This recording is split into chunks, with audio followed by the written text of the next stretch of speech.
this one. This is going on TikTok. This is right. Can't have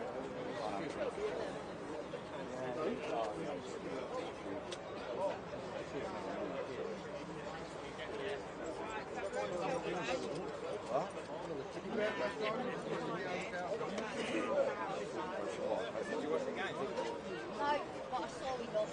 Yeah. I was like, yeah. You in out tonight? I don't know. Oh, it's broken you. It's only like a little old cooking book. You have a karaoke on in there, a bit of entertainment.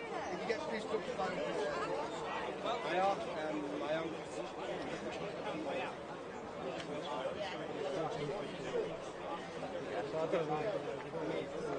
I will do about 5 to before my time to team, so then you know we're running just like a march. I know. I like to have takeaway on my own. Ah, takeaway then. Yeah? So you're not on your own? Yeah, I'm used to it. I'm used to it.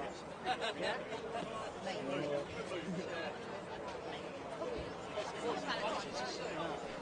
Well, forget it. You can go out. Oh, go on, I might show them up. I hate when... No, I'm not right.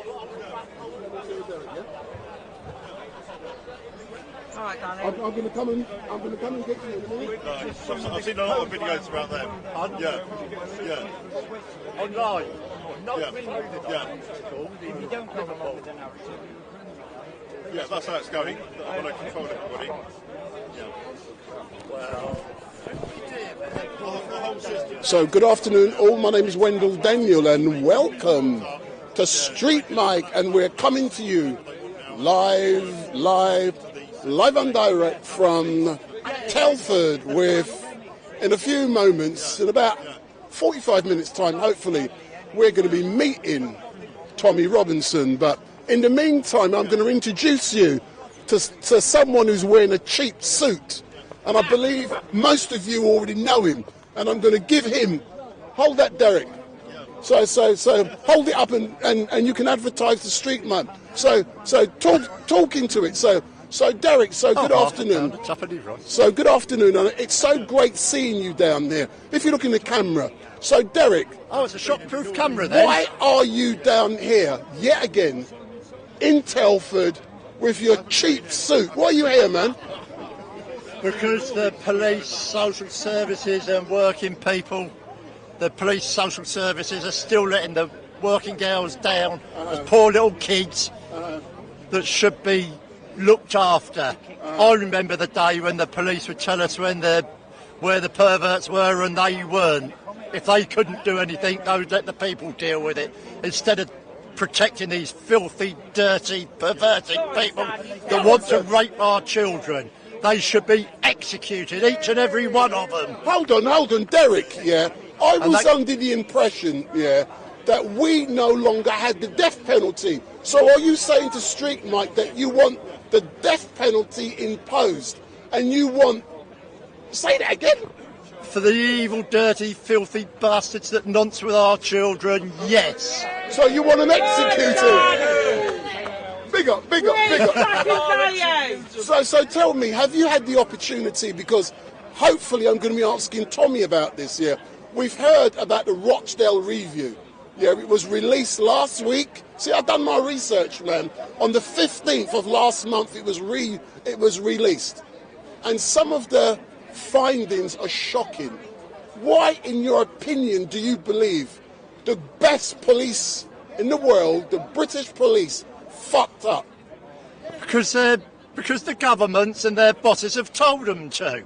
It's not your general bobby on the street. They're generally good people. They come into the service, they have to feed their families. I have sympathy for them. They have to feed their families, look after their children. But the sad thing is, they're forced to feed their family by betraying the people that they're supposed to be looking after. And that comes from the top down. And you know something? Tommy has been campaigning for many years now about all these nonsense that are in this area. Has he not been vindicated in regards to the findings and the fact that the government is now picking up that agenda and running with it, because they are rape gangs all over this country, and this is what Tommy's been saying for years. He won't be vindicated until he gets a full apology from all the mainstream media and made an MBE or even given a knighthood for protecting the children, which the establishment is meant to do, and they haven't done. It's time the establishment was put in front of the courts, not the defender of the children. But hold on. Look at the Old Bailey where it says defender of the innocent, defender of the children. And what do? The person that defends the children, they sent to prison for 9 months on trumped up charges for bringing to light, for just saying outside the court. Hope you're proud of yourself. He broke no laws, and they sent him to prison for just saying to the dirty, filthy paedophiles that should be shot. Hold on, Hope you're proud of yourself. I believe, as a broadcaster, I show respect and courtesy. You're not allowed to fucking swear what I do. So please be respectful. Yeah, but in regards to today, what do you have to say to Tommy? He's going to be marching all the way with his crew to the police station, and then we're going to see part 5 in Vale. What do you want to say to Tommy? I would say to him, thank you. But if the world was made up of Tommy Robinsons, there would be no paedophiles. We wouldn't need half the police that we've got if people were brave enough to stand up like Tommy. But do you believe, you mentioned about Tommy being given a knighthood. So he should be. Look at what he's done for our children. So Tommy... No other man in this country has had the balls and inclination to do what that man has done. And he should be made a hero of the country and not a villain. He's a defender of the children, not a breaker of laws. Do you believe also that he should be ennobled to become Lord Tommy Robinson, or should he even stand for Parliament here in this constituency and rock the foundation? Why do you think they made him out to be a racist? I don't know. When he started the EDL, and the first thing with the EDL was black and white unite.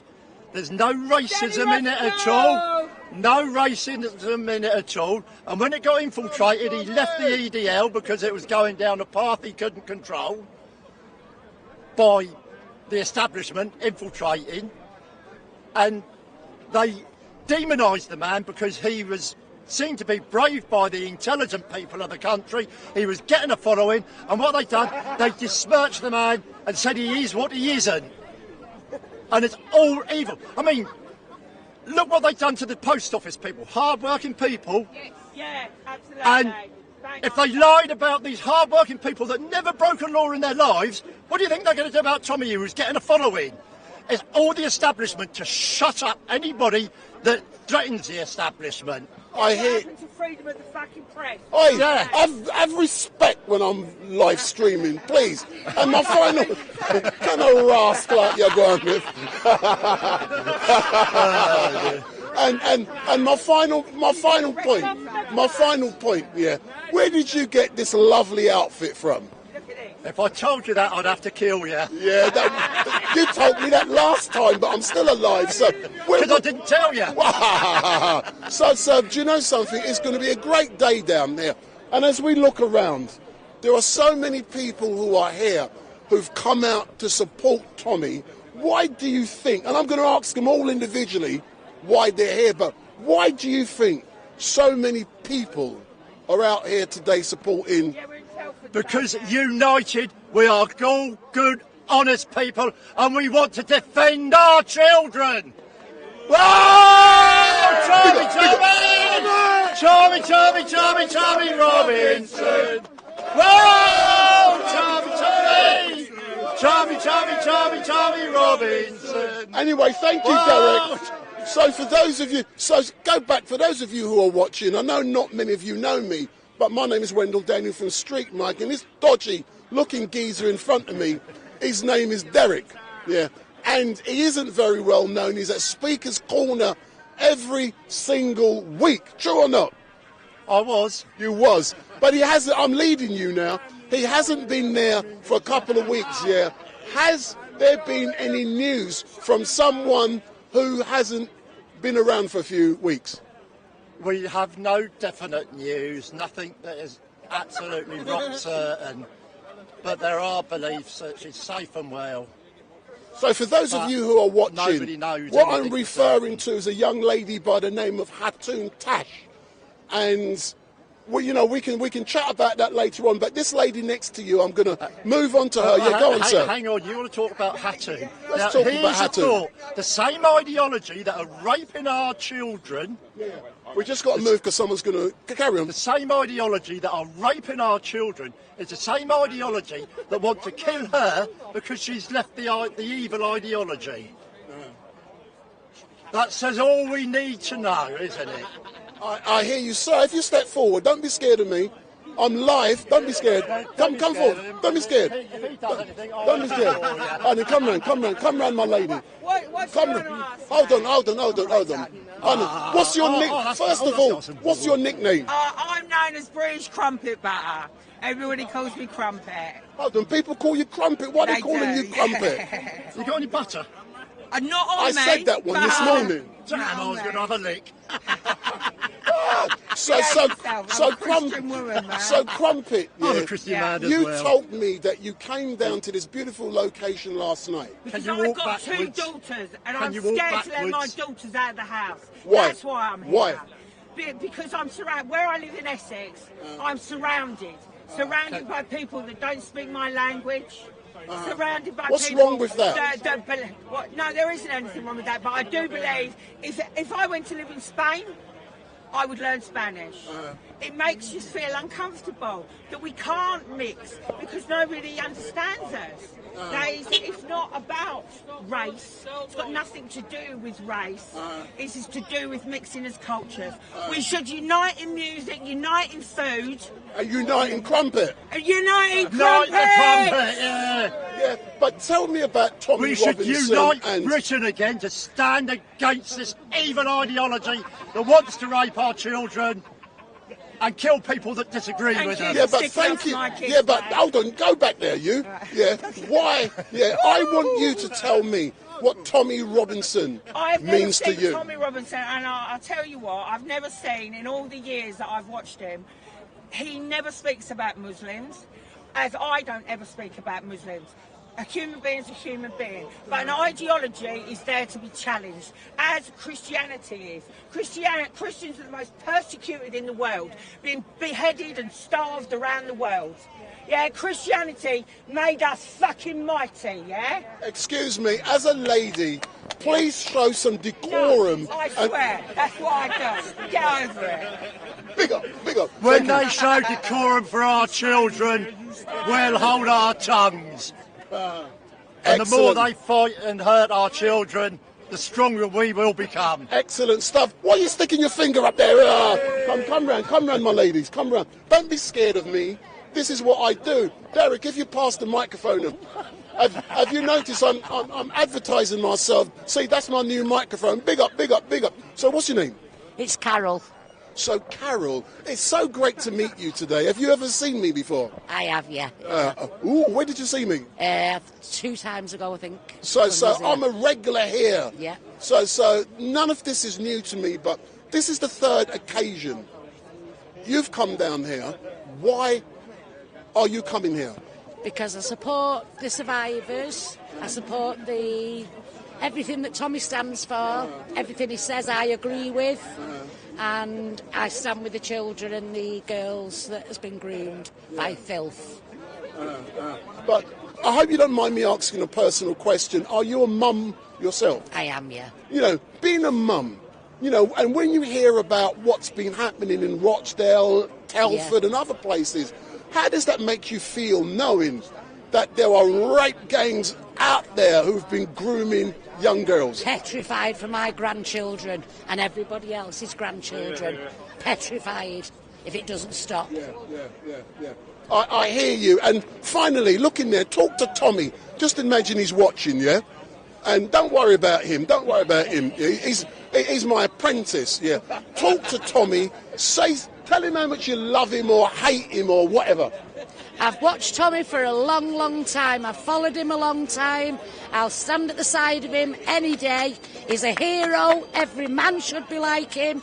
His passion is unbelievable. Oh, passion. I love that man so much, and I wish every man was like him. That's what I wish. I was going to comment there. I'm not going to. But all I can say is thank you very much. And I look forward to engaging with you guys later on. Thank you. Thanks a lot. Bye-bye.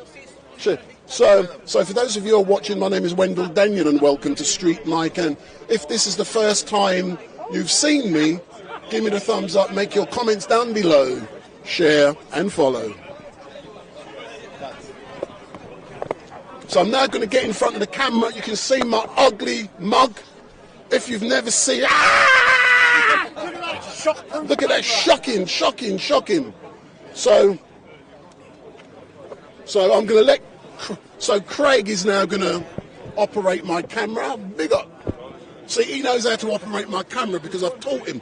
So if this is the first time you're seeing me, my name is Wendell Daniel and welcome to StreetMic. And where we are at this moment in time, we're in Telford, outside of the Beefeater pub, where Tommy Robinson is due to emerge roughly about 1 p.m. And what is going to be happening today is that Tommy is going to be unveiling part 5 of a documentary film he's been making entitled The Rape of Britain.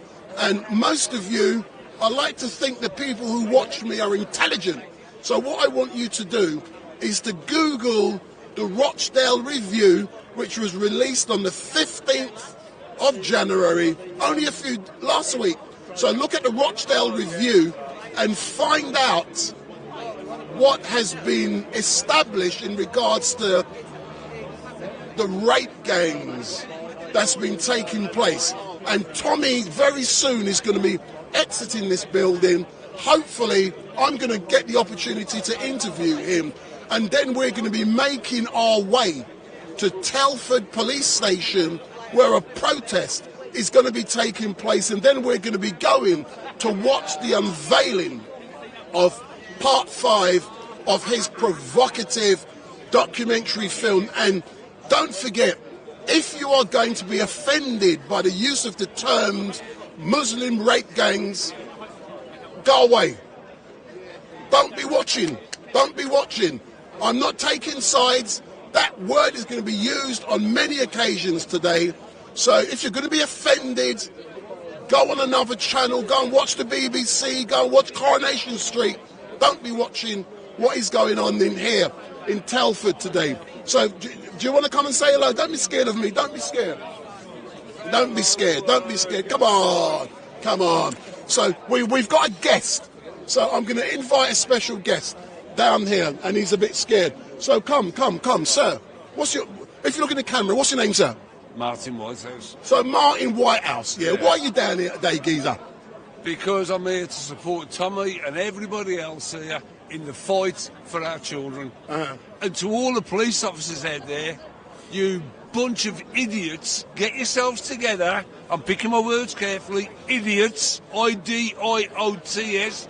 Get together like you do in the army, like you do in the navy. If you're not happy with your commander, get him out. Or her. Or her, yeah, to be politically correct. Or her. Just get together and get him out. You don't have to do what they tell you to do. If you said jump off the roof, would you jump? No, because you think the guy was a nutter. But why do you believe, Tommy has been campaigning for many years. I'm going to tell you why I believe that. I've never ever said this live. I was dragged up in the back streets of Birmingham, and I was put in the fucking care system, and they tried to rape me, they tried to beat me, they kicked the shit out of me, they put me in solitary confinement at 11 years of age, so I wouldn't let him fucking stick it up my arse. That's why I'm here today. I don't want another kid to go through it. No other child. And in 2018, I was in an 8 weeks trial, In Birmingham Crown Court, you can check it up against St Gilbert School in Kidderminster. 50 fucking years it took us to get that to court. 14 not guilty, 3 charges, hung jury, and one of mine was the hung jury. And we predicted it at the start that he'd walk from the court, and he walked. And this isn't a new thing. This is going on since I was a kid in the 60s, 63, 64. That's why I'm here. Because nobody else is fighting for the kids, so fuck it, this old man here at 70, I'll fight for them. Yeah.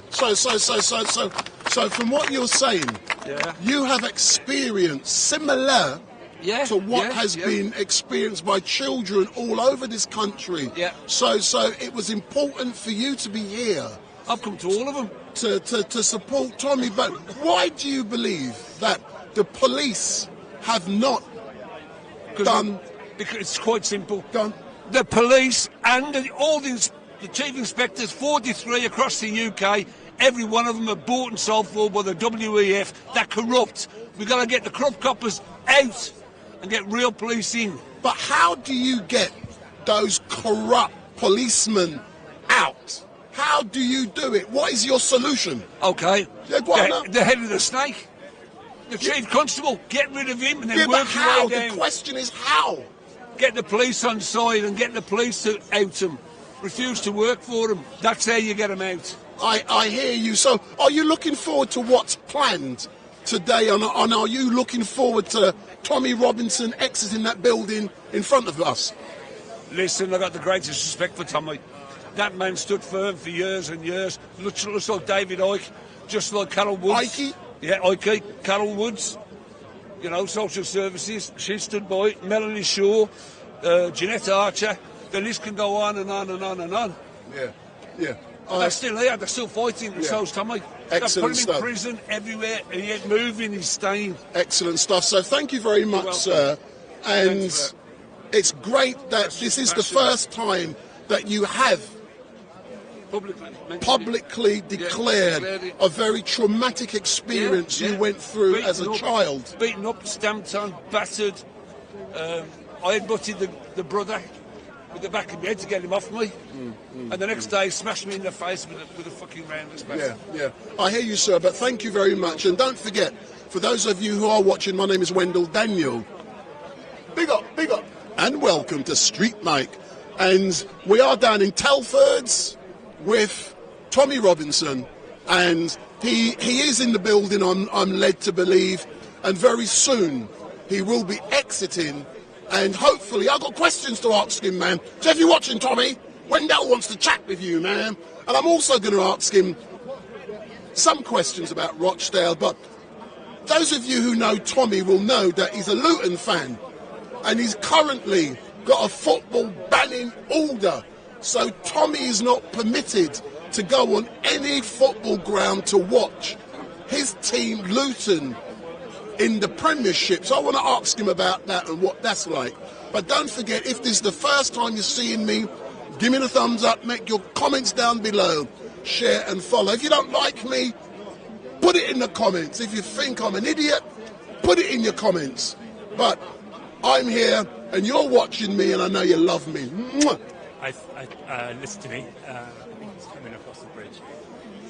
He's coming across the bridge? Well, I've just been told Tommy might be here, coming across the bridge. So may I just look? So don't forget, share this a link and make sure all of your family friends tune in to StreetMic LiveStream, because today it is going to be a very important day, and I'm just going to say hello to a few of you on the chat. And I know you guys are used to me down at Speaker's Corner, but I'm bored with Speaker's Corner. There's too many idiots down there, so I thought, let me go and do something different. And today, we are in Telford. So let me say hello to a few of you. So David Cafe, David Dack, Andy Meadows, Stuart MacDonald, Matt Sheff, Randy Bennett, Fire Q, Pori Tan, Paul Essex. All of you, big up. So thank you very much for watching. But we are going to be live in 4K, live and direct, till about 4 or 5 p.m. tonight. That's what I'm led to believe. But we should be live and direct, and it's going to be good. Let me interview a few people. So people seem scared to talk to. Do you want to talk to me? Come talk to me, man. Don't be scared. Don't be scared. So what's your name? My name's Amanda. So Amanda. So where you come from? I'm based from Telford, Trench in Telford. So you're from this town? Yeah. So tell me, what is it like for you living in this town, hearing what Tommy has been saying for so many years? I think it opens up your eyes more. I think we all think things, but it takes a lot more for other people to stand up, and hence the reason why I'm here today, to stand up for what I think a lot of us do believe in, but nobody wants to speak up and say anything. But why do you believe the police have not been taking it seriously, the allegations that have been made about rape gangs? Why have they not, taken it seriously? I think a lot of it is people are too scared to say anything. But scared of what? You and me are not scared. I think that's a lot of it's morals. People are just shut down. Freedom of speech is going. And there isn't really much great in Britain no more. Oh, all right then. But Tommy is here. This is the third time I'm here, live streaming these events. Yeah. What do you think of Tommy? Has he inspired you, motivated you? What has he done? He definitely has inspired me. There's things, I suppose, growing up, being in Telford, there is things you see, you hear go on, but you just pass it off. Don't take too much notice. All right then, let me drill deep now, man. We can drill deep. What have you heard that's going on? I'm using your words. Yeah, my own words are young girls, I suppose, to me, being taken advantage of. I suppose by myself, having a daughter myself, that's another inspiration that I wouldn't want to wish anyone that's been through what some of these girls have been through. I wouldn't wish that on my own daughter. Yeah. So. And does it, as being a mum yourself, I'm a father, but my kids are in their mid-30s. They say black don't crack, but I've got grandchildren, same age. Yeah. Does it make you more?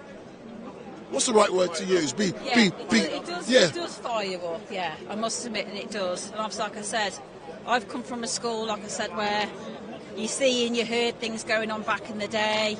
I think I got a reasonably good head on my shoulders, but like I said, it's just... Yeah, it's still there. Yeah, but I just think a lot of people just get suckered into it, and I suppose they get brainwashed. That's the only theory I can use, and it's just making people aware that we can stand up and we have got our own opinions and we're allowed to speak them and stand up for ourselves, really.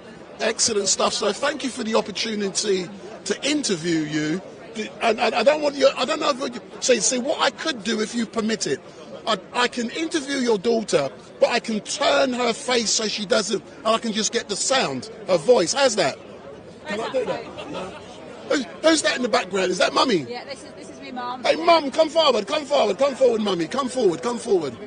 So, Mum, come forward. So, how important was it for Mum to be down here in Telford today? Well, yes, we need to support all them girls that have gone through all that tragedy. It's just, it's disgusting that nothing's been done. But why do you think nothing has been done? Well, the powers that be, I'm afraid. That's how I see it. And in your days, and what I mean in your days, I can tell you're no more than 21, but when you was about 10 and 12, what would have been done if people were doing what's been alleged? Well, it probably wouldn't have happened in the first place because things were totally different. But you used to see police on the beach and you feel safe going to a policeman and asking for help. Whereas now, I don't know anymore. You don't know? No. Yeah, excellent. But thank you very much for giving me this opportunity. And you see, this man here is also filming you. And you can steal his microphone, run away, and make sure he doesn't get it back. But for those of you who are watching me, my name is Wendell Daniel, and welcome to StreetMic. And we are coming to you live and direct in 4K, not 2K or 1K or 3K, in 4K, live and direct and we're currently waiting for Tommy Robinson to arrive or to exit this building. And when he exits, you know me, I want to be in the front, man. As soon as he walks out, I'm getting my interview. So in a moment, I'm going right. I just push people out. Get out of my way. Get out of my way. That's what I'm going to be doing. So thanks a lot, yeah. Excellent stuff. So for those of you, if this is the first time you've seen me, give me the thumbs up. Make your comments down below. Share and follow. But it's now 10 to 1. I'm actually waiting for Urban Scoop. Where is Urban Scoop? They might be in there, you know, with Tommy. But I've got to give them some equipment. If not, their live stream with Tommy is gonna fail. So I've got some equipment for them. So I'm now gonna.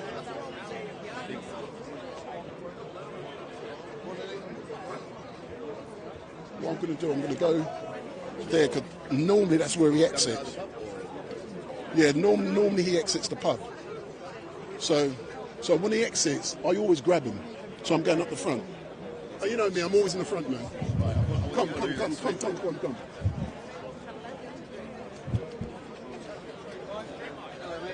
Why are you out of your realm of London and Hyde Park? What's brought you here today? This is the third time I've been here, and I'm here as an objective journalist, as normal, filming what's going on, but I'm going to go up the front because I believe Tommy should be coming out soon. Tommy hasn't got a footballing ban order no more. I've done an interview. Say that again? Tommy hasn't got a footballing banning order no more. Oh, he hasn't got a banning order? No. He hasn't got a footballing banning order no more. No, that's what we want to establish because we're told he still has one. No, it's been in matches the last 2 weeks. Ah, if I'm going to ask him what I'm going to be asking. Oh, no, but I'm asking, but thank you for correcting. But I want to ask him, what's it like to go and see his team in the Premier? I know he will. Lord. Is he in there? You'll hear it, mate. No, but what I'll do, buddies, as soon as I hear it, mate. Yeah. No, because where's he going to be? That from that one on. Because I want to make sure I get. Because I always interview him when he exits. I'll keep an eye on you. I'll keep an eye on you. You'll be walking over, so you'll see him come over. I was coming that way? Yeah. Hold on.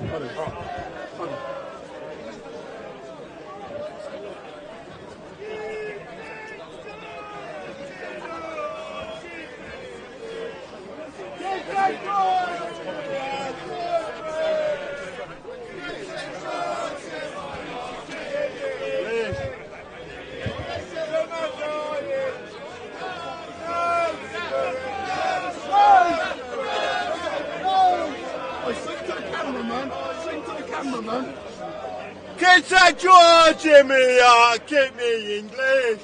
Que se George me out, so free.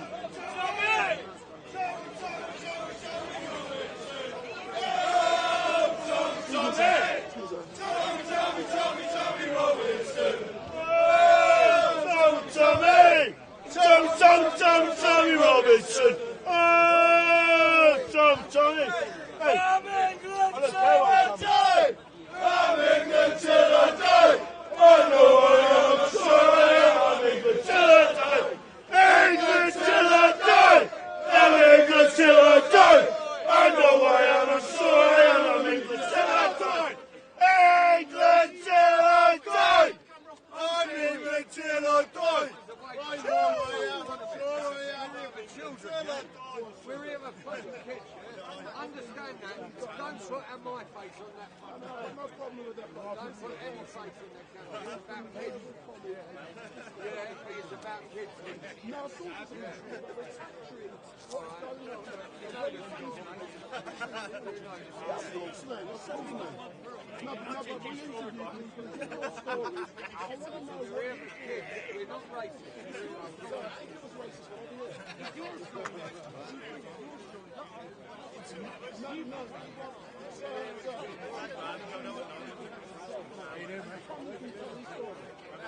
My grandchildren,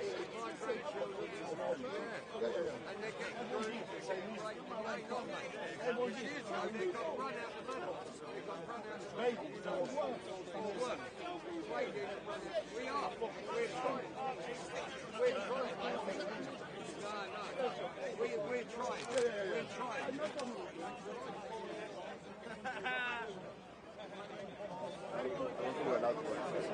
No, you can't go inside. No. I've got to film that here.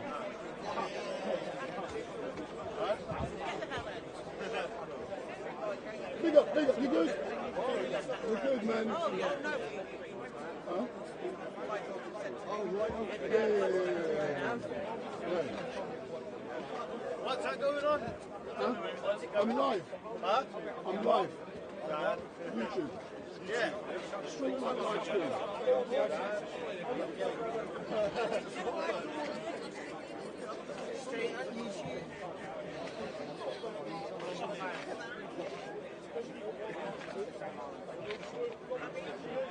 What channel? StreetMic LiveStream. What's up with you? We're fucking in. Come on.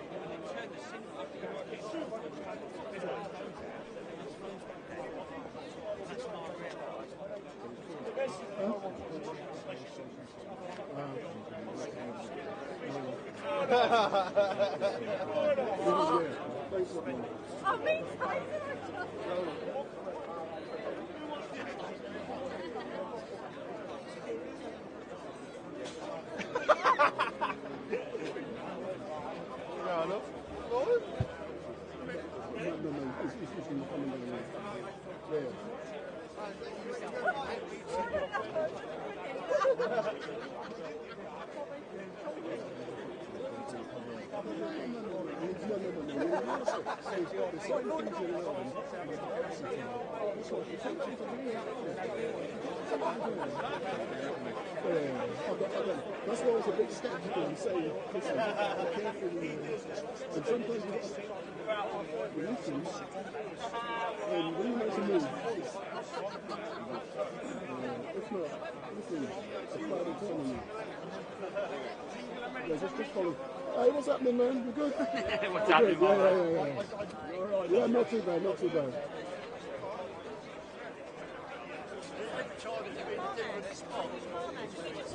Huh? Yeah, no problem. Hey, talk to me on camera, man. Yeah, I got that. Yeah, come on, let me just, I'll say that.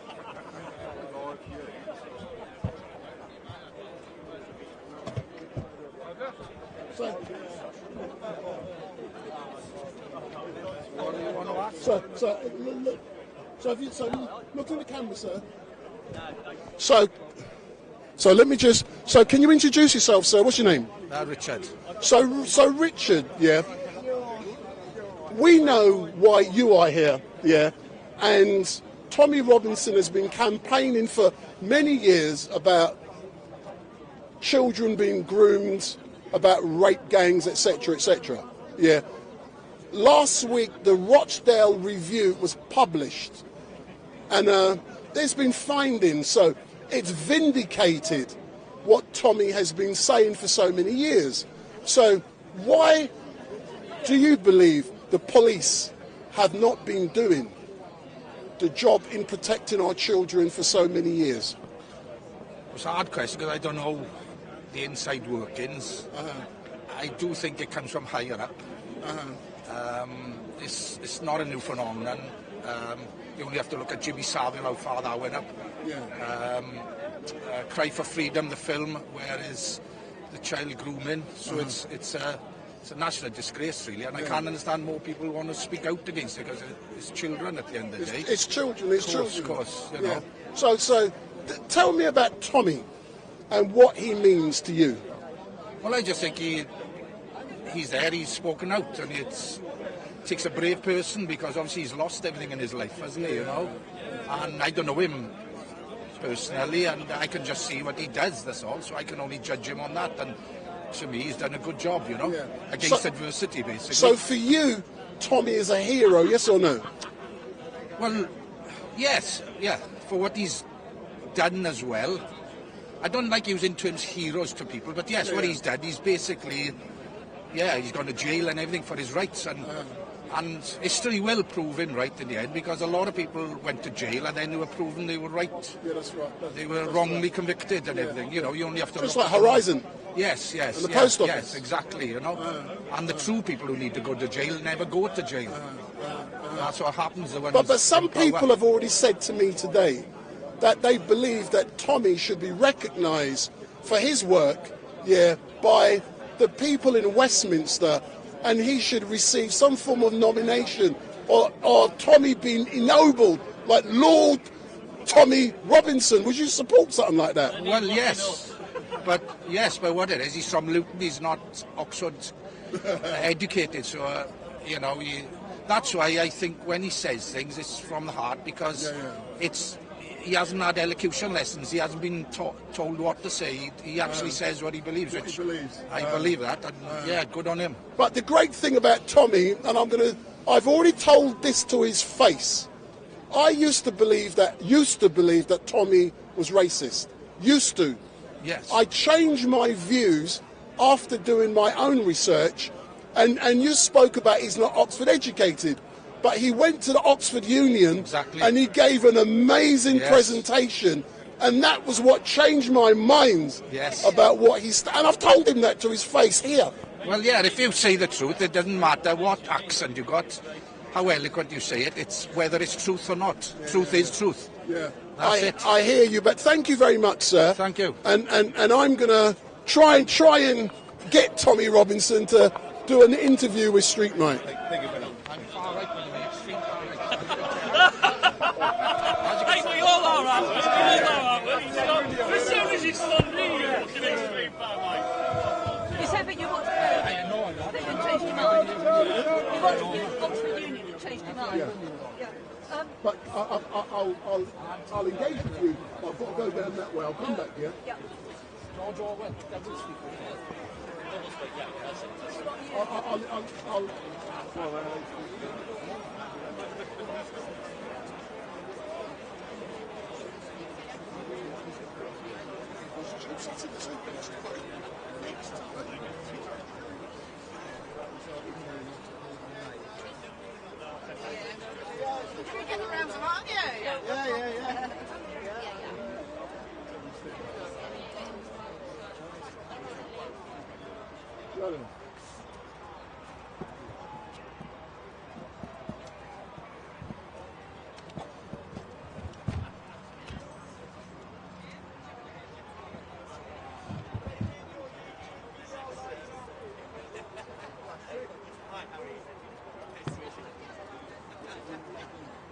Right, so we've got a huge crowd here.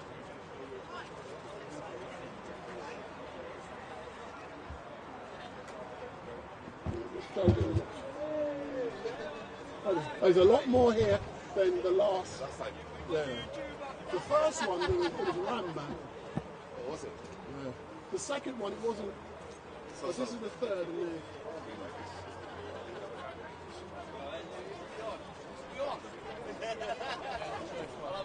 And it's massive, isn't it? Yeah.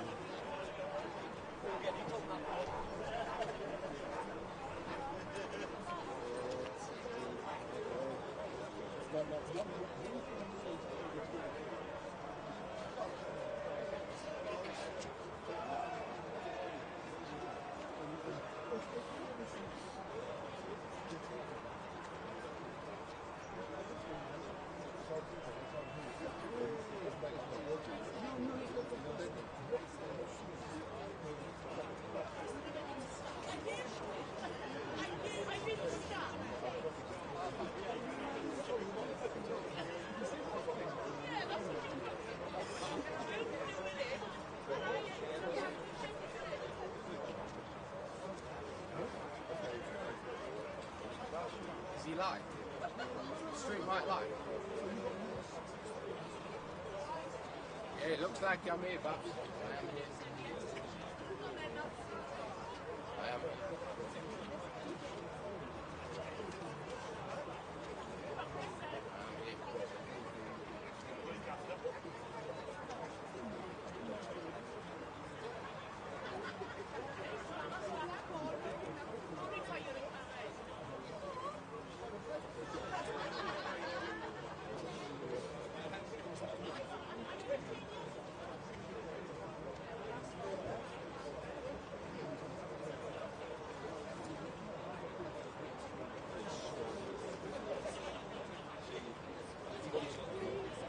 nicest person I've met. Big up to Taffy.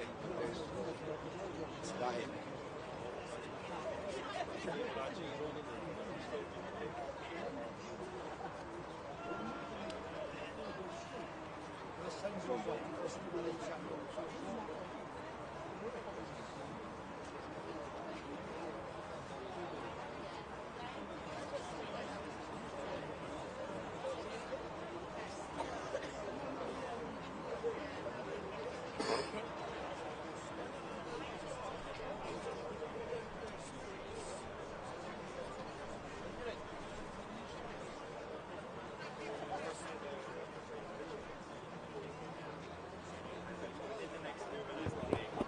Yeah, for those of you who are watching, my name is Wendell Daniel and welcome to StreetMic.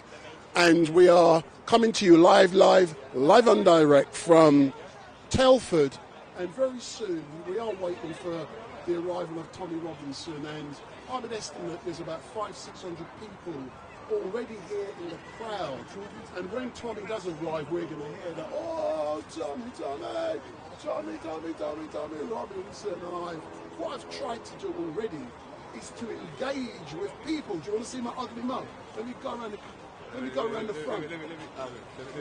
No. The good thing, because it does it itself, because I built it that way. So the great thing is that my name's Wendell.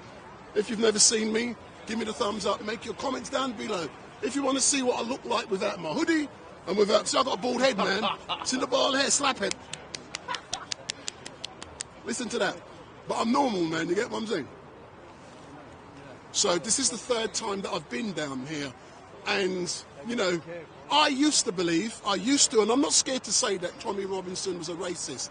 I changed my mind 2 years ago, and I've told Tommy to his face, and I've interviewed him, and I'm happy to come down here with all these ladies, these guys, because they're all here for the same thing. They believe that the police and the social services have failed our children, their children, and Tommy has been campaigning for so many years, and it's like he's now been vindicated. So that's why I'm out here. And you know, when Tommy emerges, I'm hoping to be able to interview Tommy.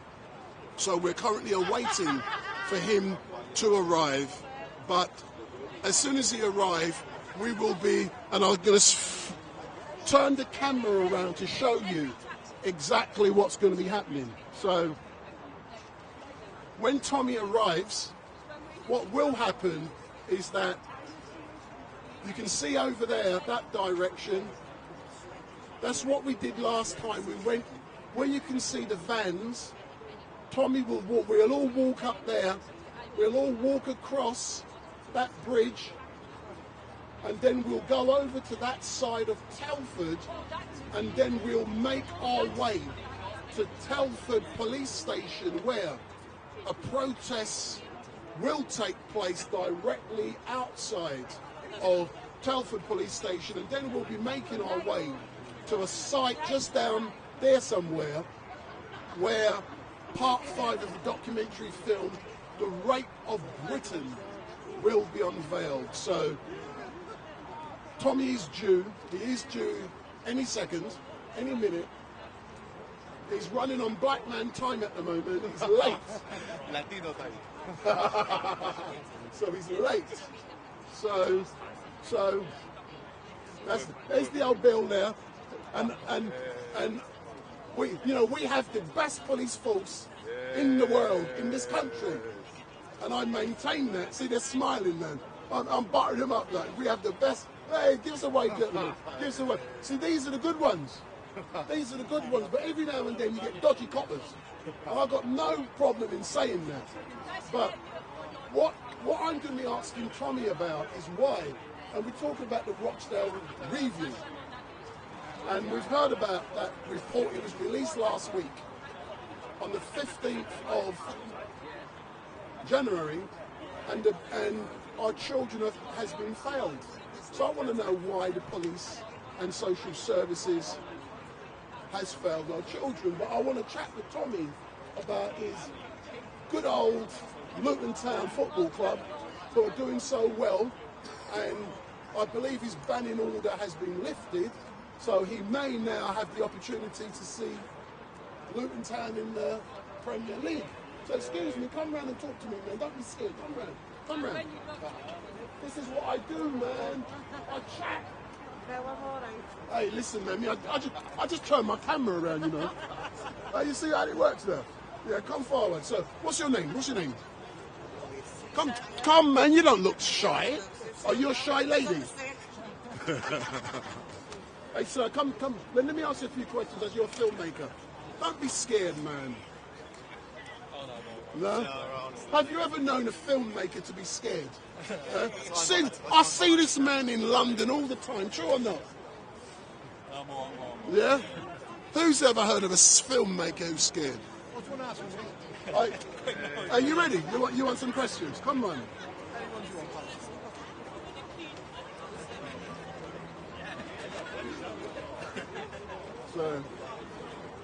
So what's your name, sir? I'm Paul, from Wrexham, North Wales. Hold on. If you hold that, Paul. So you see, and then you can advertise. Hold it up a bit more. How's that? Yeah. So in a minute, just to let you know, yeah, that I'm going to take it from you for a reason. Yeah. But tell me, why are you here in Telford today? Well, I've come here today really to support what Tommy Robinson and other people like-minded guys like him, you know, to look after our children and, you know, make it aware of what's going on and what's been going on in the past and make sure it doesn't happen again. But why do you think the police and the services have failed our children? Well, it's a categorical mistake, isn't it? You know what I mean? I couldn't get into the yeses and no's of what's happened, but give me your opinion. Well, it's disgraceful, isn't it? It's shocking, isn't it? And it just, you know, we're here to make sure it doesn't happen again. That's the most important part. We can't do nothing about the past apart from make sure that the future, it doesn't happen again.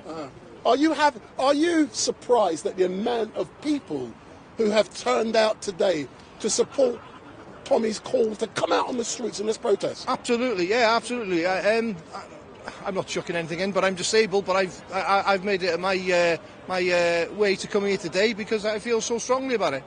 And how far have you come, sir? Wrexham, North Wales. Where's that? It's about 45 miles away. Oh, there is such a place as Wrexham. I only know London, you see. That's why I'm asking the question. Google Ryan Reynolds and you'll find out where it is. Excellent stuff. But thank you very much. And what do you hope to achieve from today? Well, I just hope to achieve that everybody else who sees this will sort of fall in place and sort of make sure it doesn't happen again. Yeah, I hear you. And we know the police and the social services have failed the children of Rochdale and all the other places around this great country. What do you want to say to them? Like everybody, well, to everybody, you know, you need to stand up and be counted. Those who've made these mistakes need to be, you know, dealt with and resign or be sacked or whatever the protocol is. Yeah. And shame on them. Tell you what I should offer. I hear. Yeah, go on. But I'm going to be pulling away in a minute. You should get the MPs, the top coppers, the social services, the councillors, and they should jail them, strip them of the jobs and jail them. Excellent stuff. Because it's still going on. Excellent stuff. But thanks a lot. But I'm pulling away for a reason, and you'll find out in a minute. Well, I've no doubt we'll see Tommy Robinson within 2-3 minutes.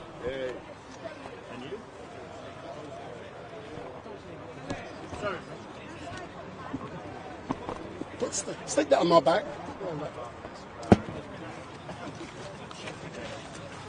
Oh, he's coming.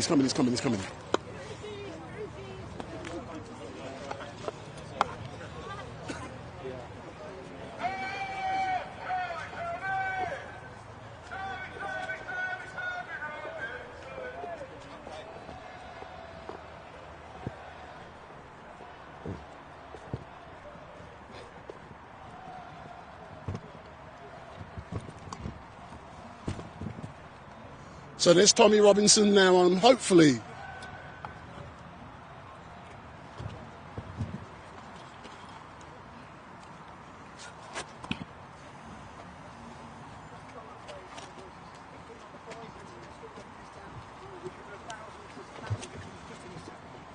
Stop there. So Tommy, Wendell Daniel from StreetMic, a quick interview. How are you, man? Not too bad. And yourself? Yeah, good, thank you. It's so great. I've got two main questions to ask you.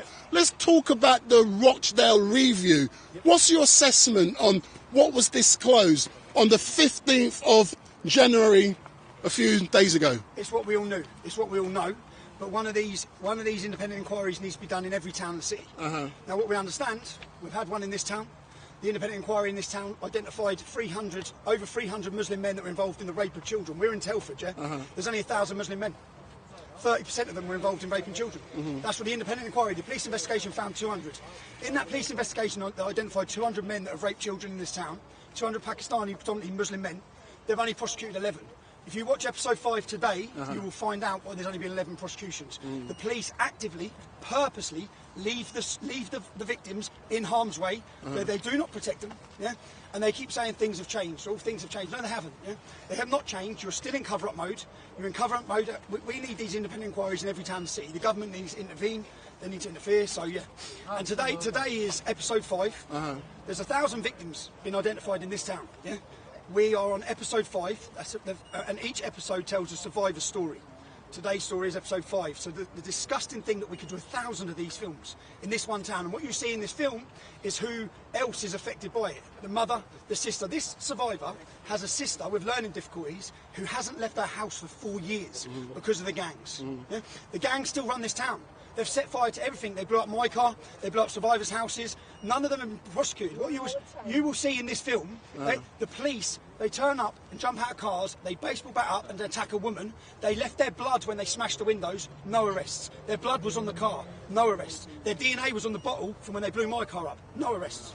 Final point, and I know you're going to be very busy today. Let's talk about something you love, Luton Town. Luton Town is now in the Premiership. Yeah, and do you still have a banning order that you can't go to football, or are you going to be going? I'm back at football. Aye. This date was picked because there was no Luton fixture. Big up. Hey, I'm looking at the next date. It's going to be March 23rd when there's no Luton game. So what's it like been going back to? It's a total different conversation, but yeah, of course. I love football, man. It's my passion, and it's not. I just go back with my children. It's where I can bond with my children. So I'm happy to be back at football. But one thing I will say to football supporters like myself, yeah, our daughter's being raped in every town and city. Yeah, you're going to turn up on a Saturday and get angry with the men from another town over their football club. You need to be out on the streets over this. Yeah, your daughter's being raped. You need to start viewing every girl that's being raped as your daughter, because one day it's coming knocking on your door. Yeah, that's correct. This is in every town and city. Everyone needs to realise what's going on, the depth of the scale. Watch this film, and if you're watching this film today or anyone here today, the survivors here, yeah, do you know the amount of courage it must take for a lady to stand, bare all, tell all of her story? Do you know when this woman went to the police? She went to the police, she gave a statement, they arrested all these men. She went to the police and said, I'm in danger, they're coming for me. The police said, you're not in danger, yeah? Our friend relocates her to Wales, yeah? She's relocated to Wales, and the gang knock on her mum's door and beat her mum up the next day. The social services then go in and seize her daughter. Because she's gave statements against the gang, her daughter's now in danger. Absolutely. They took her daughter. They took her daughter. And they're doing this across the country. You've got other survivors here who had a baby through rape, and then the family courts are giving them access, giving the rapist, Pakistani rapist, groomer, access to the child. There's so much wrong in this country, so... Yeah. I didn't, Tommy, but do what you need to do and we can catch up later on. Thank you for coming today, lads. And the importance of alternative media like yourself, bro. Big up, big up, big up. Yeah, Sam, we're ready, yeah? Yeah. Hello, man. How are you, bro? You good?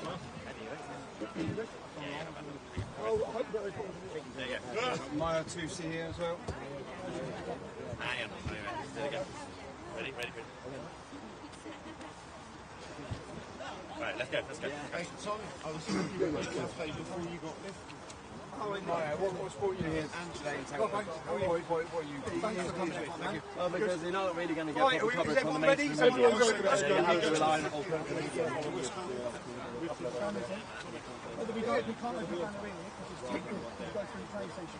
When we get through the other side, we get formation in the road. She's over there. We're walking to her. Come over to get your phone. Can I take a selfie? Yeah, let's please. Quick selfie. Go on, Tommy! Go on, Tommy! Go on, Tommy! Go on, Tommy! Tommy, Tom.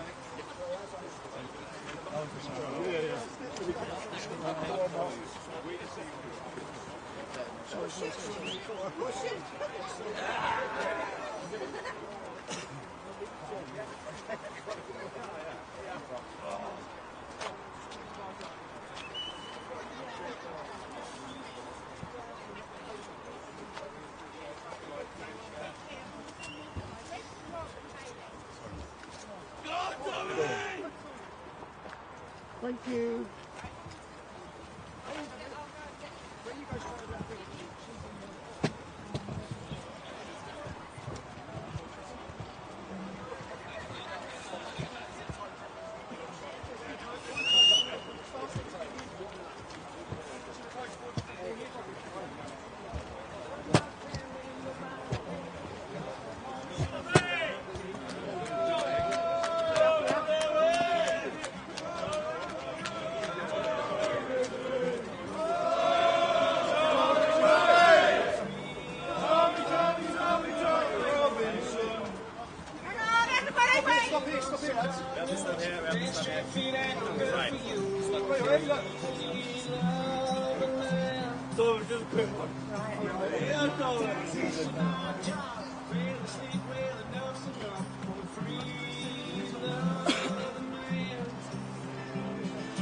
So if you win, SOS, on it with my yellow vest, I'm a free loving man. Tommy? What are you doing here? Have you got that? SOS, on my yellow vest, I'm a free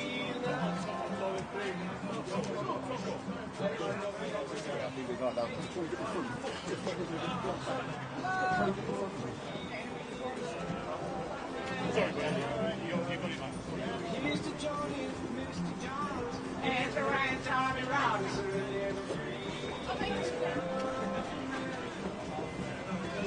When we was going to kill the very best, I feel it instead of me.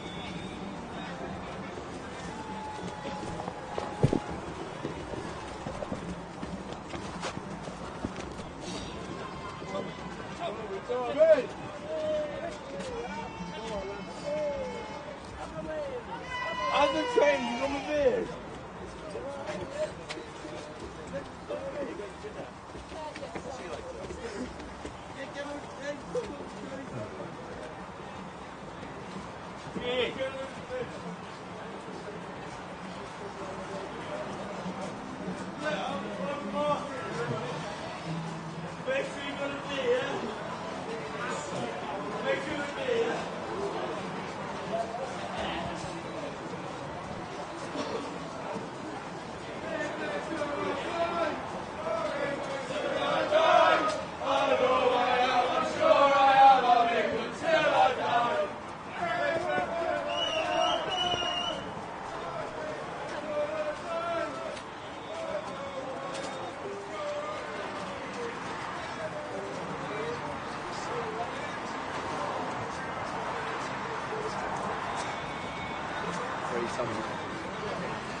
Suit up, fella.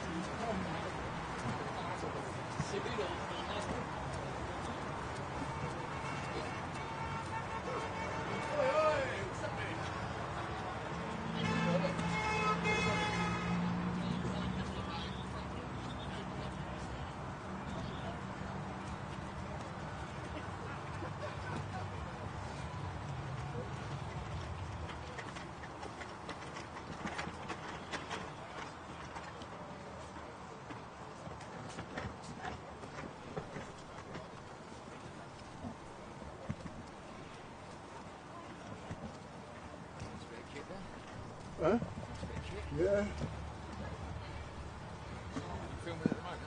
I'm live. You say big up to tap it? What we got?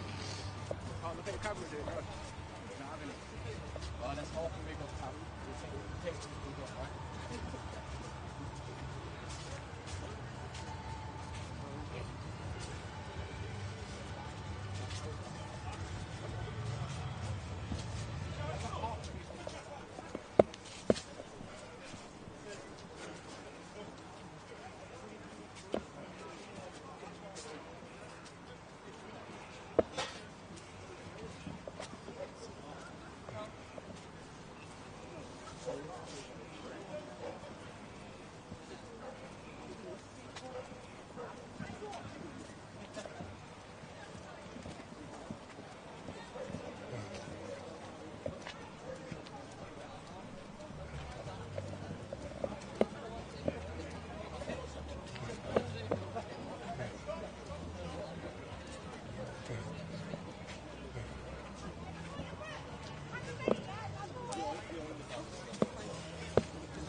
No masks, people have got nothing to hide here. Sorry.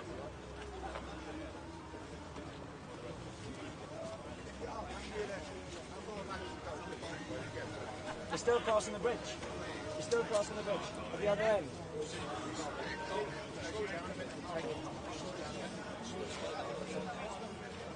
We've got a chap at the back in the tunnel somewhere near your group.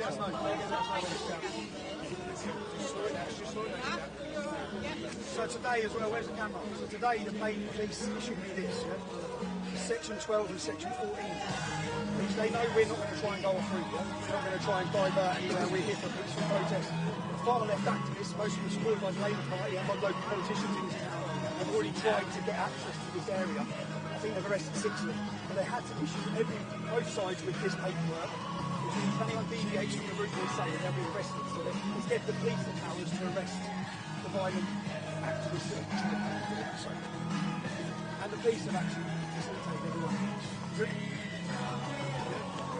Yeah, lovely. Come on, lads.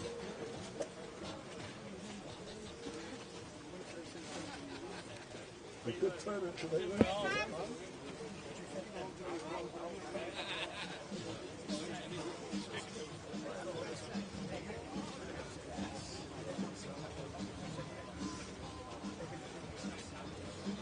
No, but no.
Tommy Robinson. Oh, come on, boys. Get Tommy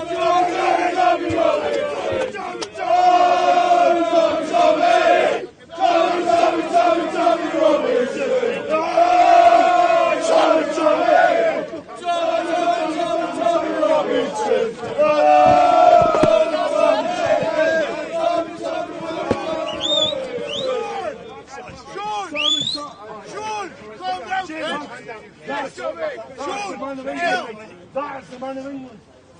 Like it or not?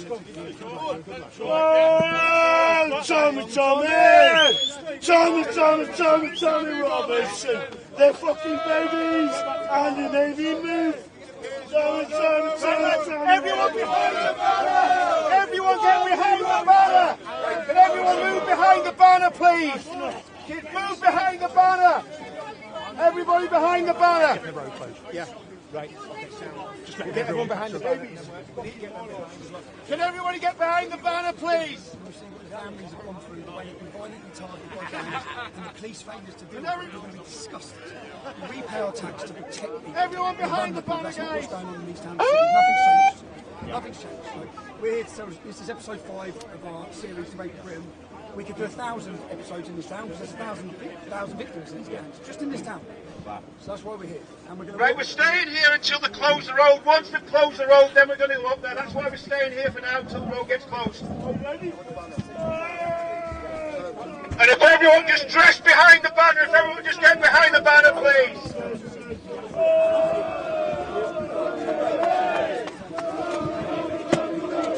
There we are.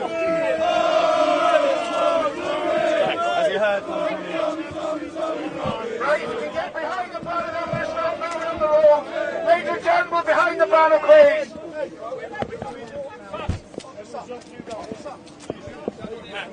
Just 2 minutes left.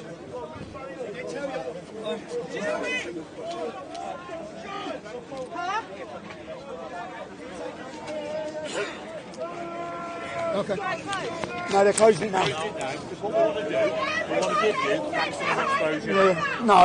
That's what you want to do. No. We'll move the banner forward and then we'll get Yeah, come on. Move the banner forward. Lads, can we get them round the back? No, don't go in there. Don't go in there.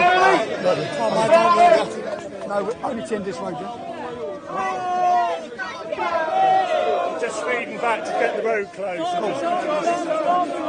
Everyone just dressing behind the banner on the road, please. Lads, pull back. Tommy Robinson. So you can see, lads, because Tommy.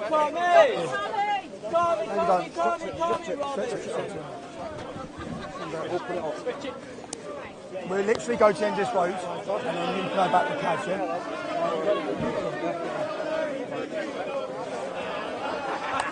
Hit it, Tommy! All right, mate, how are you? You good, bro? You go on the end, man. Pass me that. Pass me that. We want our country back.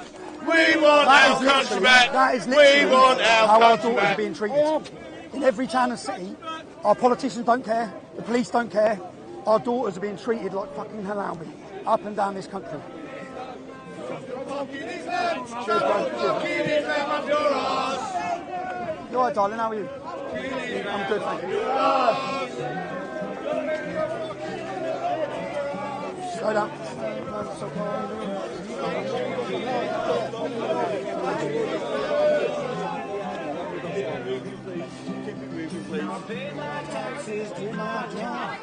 Sonny, why are you here? You're live. You're live. Not the media time loads. I'll always be here. I know the truth. Years ago, I was saying the same thing. As soon as a white person says it, they get called racist. As soon as they say it, we don't really stop it. The white person says it, they get called racist. So it's obviously it's just corruption. It's not there. You know what?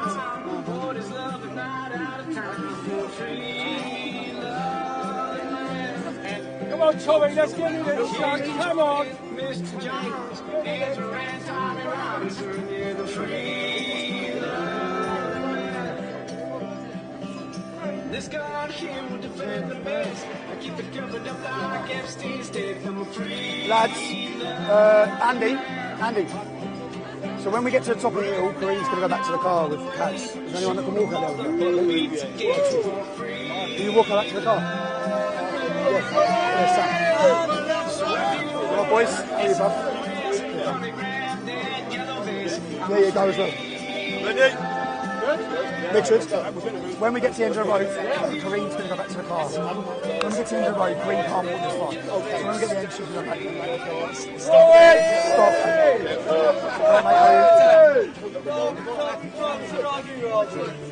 Oh, Tommy Robinson! Oh, Tommy!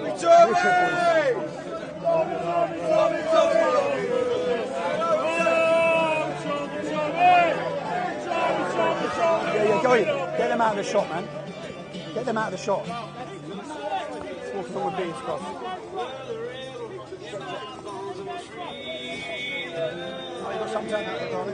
Where do you want to stop?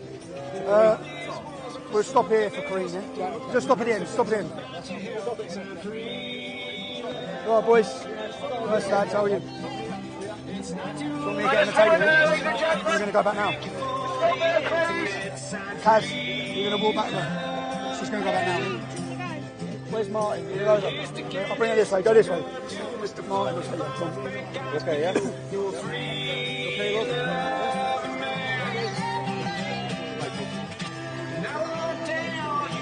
Martin, take it back to the van, yeah? To the van. To the van.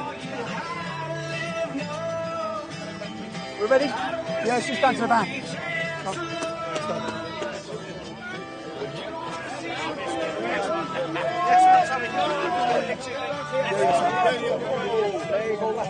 How are you, mate? How are you, mate? Wait, oh, Richard, anyone who's walking... Richard. Anyone who's walking along here with cans of beer, get them out of the way. Anyone's got cans of beer in the front, they're all on the front.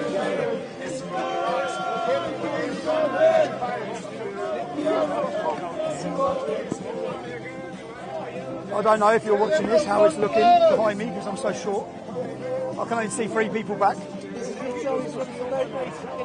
This road was meant to be closed. This road was meant to be open because they thought we'd be on the path. I told them we won't be on the path and we'd shut the road. I can't see. Is there a big crowd? Massive. Just get the smoke in the back. Smoke.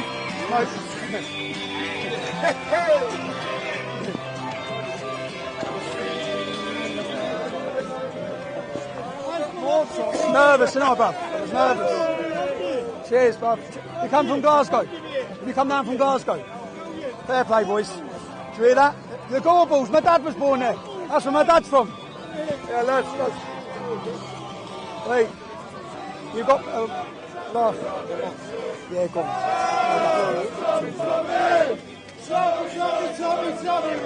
Thank you, buddy.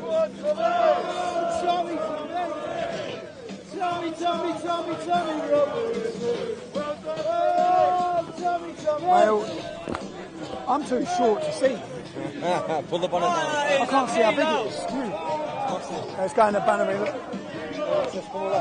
Left. It's Mohammed, lads. It's Mohammed. Officer, that way. We're going that way, lads. This way. This way, boys. Hey. Lads, get them behind the banners. Lads, behind the banner. Lads, behind the banner. There's no order, boys.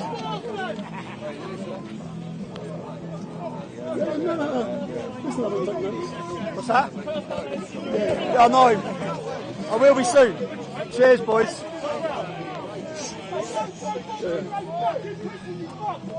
Yeah, Sheriff. Everyone shut fucking barrel battles, quit, isn't your own people?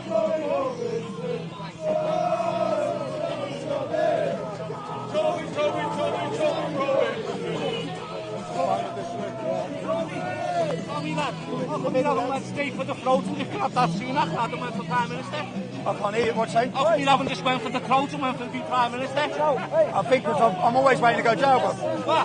I've been in and out, Nick. I'm waiting again, hold on. Lads, try and get them behind.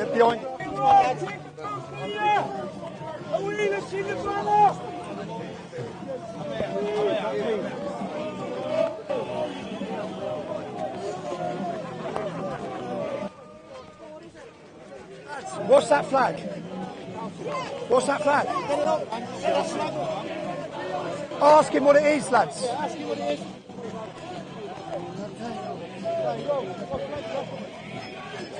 What is it? What is it? What is it? No, what is it? What is it, Andy? What is it?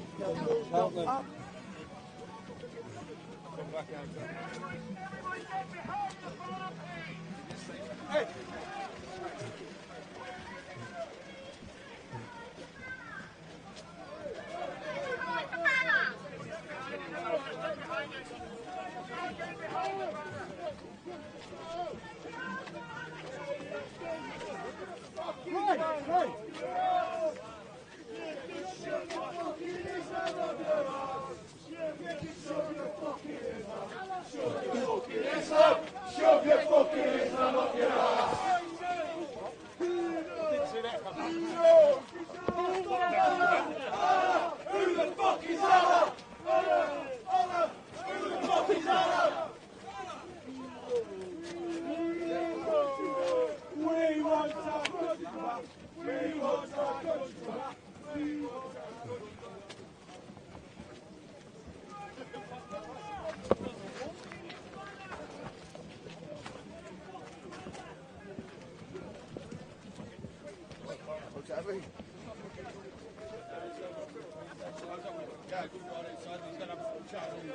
I will go back up there. Easy, bad boy.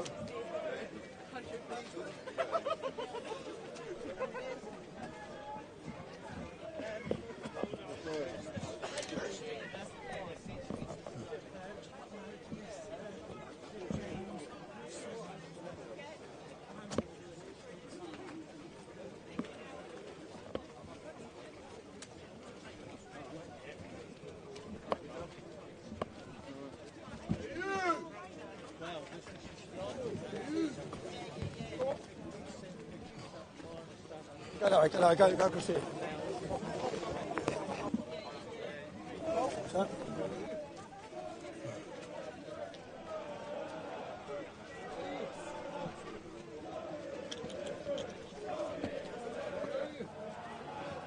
Stream's clear for everyone.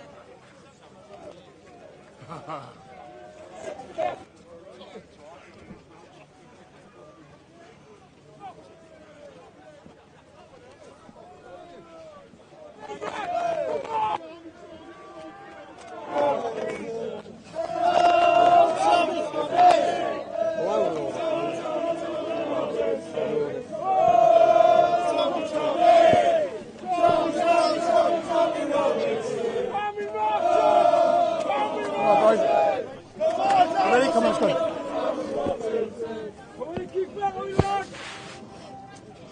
Can't load it, can you? Nah, sod it.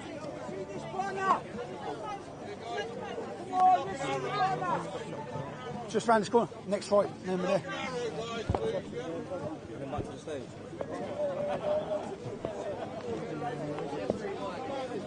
Where's the police station? That's right.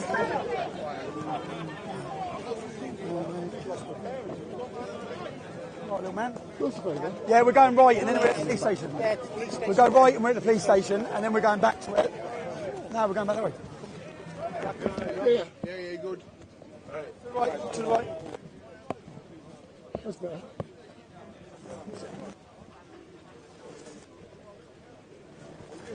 I wish I could see. Is that heavy, mate?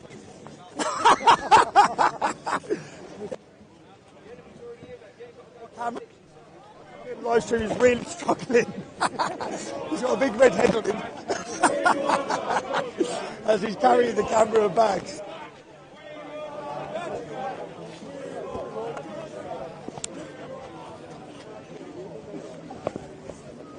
No problem. Free the hostages, Bob.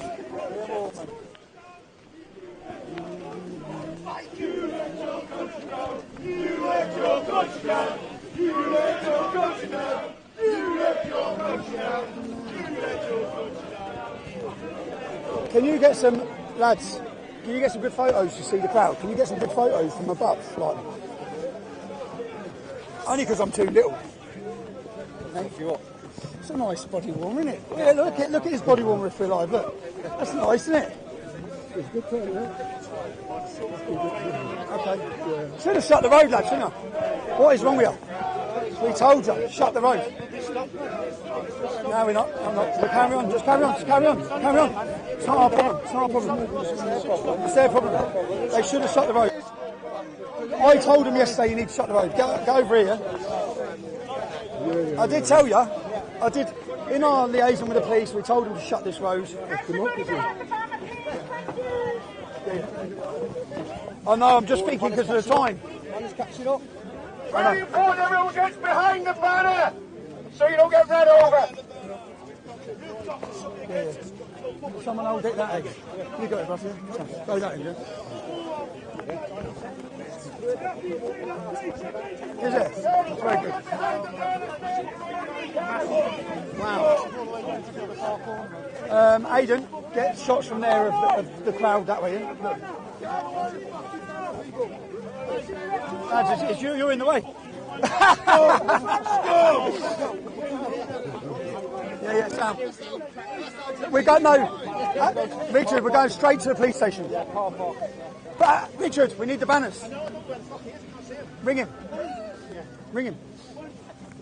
We need the banners. Oh,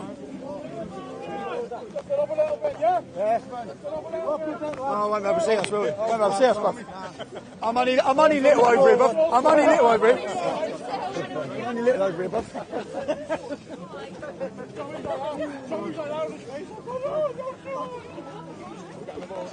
Yeah, good, very good. Look. Looks good.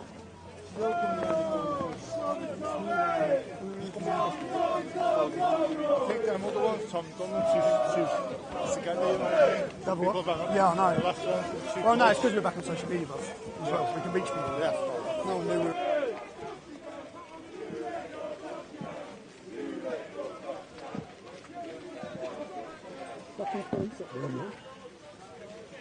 It must be up here, isn't it? They're all coming out now. They didn't realise how many of us were going to show up, that's why. Freedom! Protectors! Freedom! Freedom! Freedom!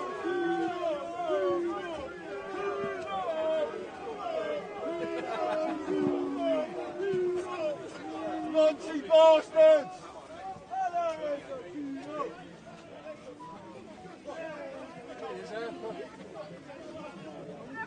How are you? Yeah, I know, yeah. Nice to see you, bro. Stop here. Right. Where's the PA? No, no, don't matter. No, lads. He wants you behind the banner. We need those on the banners, yeah? Yeah. Greg's bringing them now. Too small, aren't we? Come on! We want...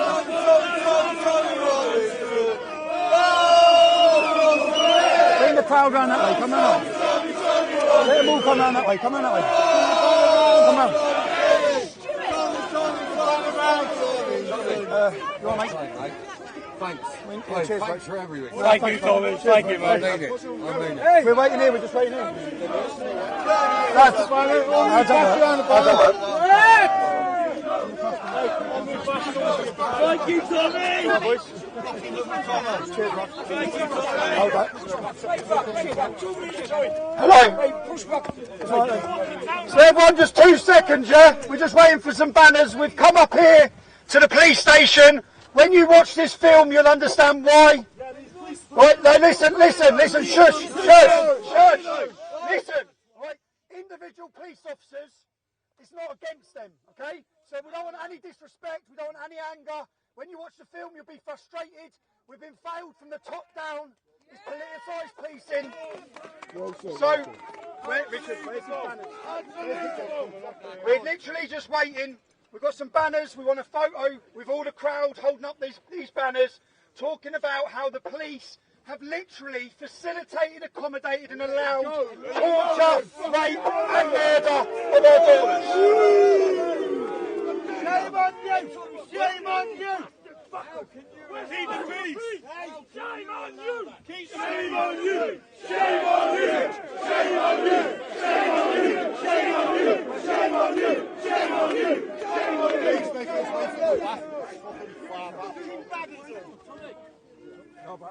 Where's the banner? He's fucking so he knows where we are. Fuck those ways at the back. Alright lads, right, everyone, we're literally going to hold these banners up, then we're going to march back down to the demonstration point. I want to say a personal thank you to every single one of you that have made the effort to come here today.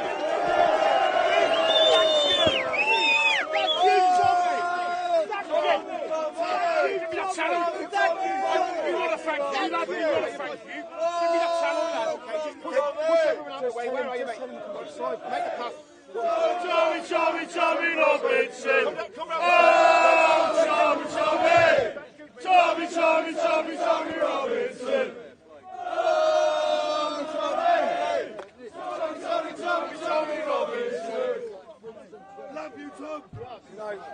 I'm too little to see the crowd. It looks like it's 10 of you. Everyone behave! 10 minutes on Everyone behave! 10 minutes on Is it coming? 10 minutes on We'll get him out of the demonstration on stage. Let me, where's the camera? Where's the microphone? Just turn, you can see where we are, yeah? Have a look where we are. We're at the police station. We've marched up to the police station. You're gonna... It's important that we demonstrate our disgust at the policing in this country. Two-tier policing system, two-tier policing at every level.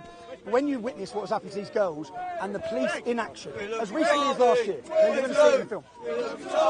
But in amongst the crowd, the banners to put this message across are not here, so we're probably just going to march back in a minute.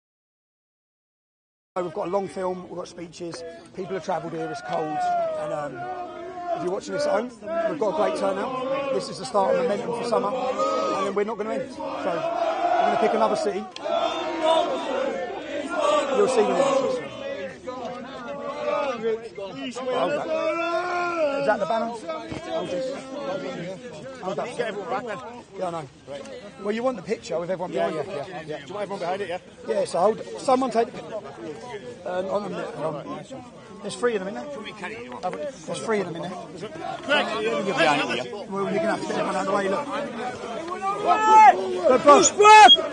Push back! Yeah, we're ready to go back to the picture. No, we ain't going to be able to do it. We'll do it when we get back to the just hold it up.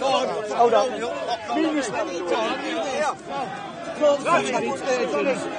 What's it about? My daughter was actually part of it. Who is? My daughter was part of it. Oh, okay. Aiden, get a shot of that. Yeah, take it. Can you take it? Take it. I'll get off case. Meet me afterwards down there. Are we going up? We're going back. No, we've got it. Right, everyone, let us get the banner to the front of the march. We're going to walk back to the demonstration point where the screen and the PA system is, yeah? So let us get to the front, yeah? Hey, what I want you to do... What's the matter? What I want you to do... They're taking him out. So you get rid of him. Yeah, don't take it out. No, don't get rid of him. Give me the microphone. Give me the microphone. Give me the microphone. Give me the microphone. Hey, lads! Oi, let him take him out. I've asked him to stop. Lads!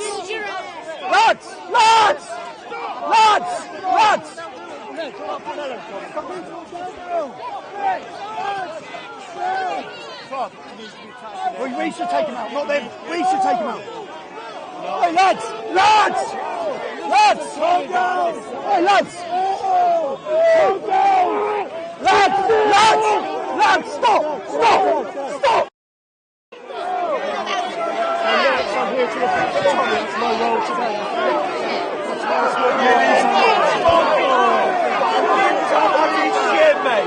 He is invested. Mate, he is invested. Don't go anywhere. We're not here for this.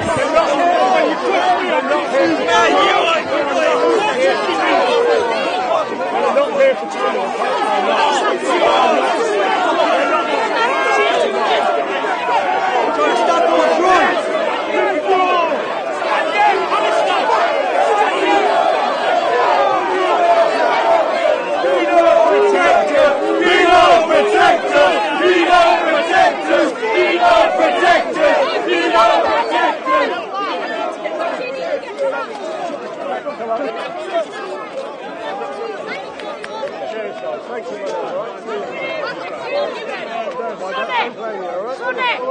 You alright?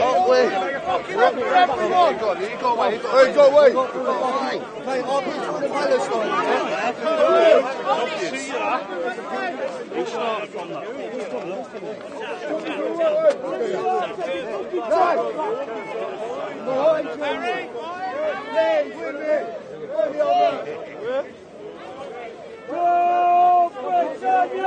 Return your own way. Britain's never dropped the bracelet. Return your own way. Pete. Do you know what? It's about fucking time we stuck up for our own. It's like everyone held that lad out. I've never seen that before. I haven't seen that before.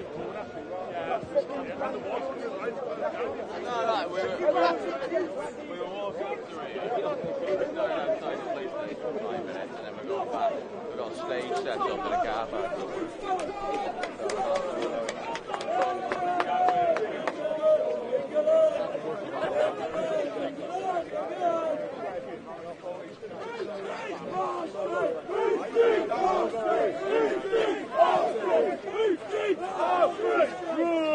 Britannia!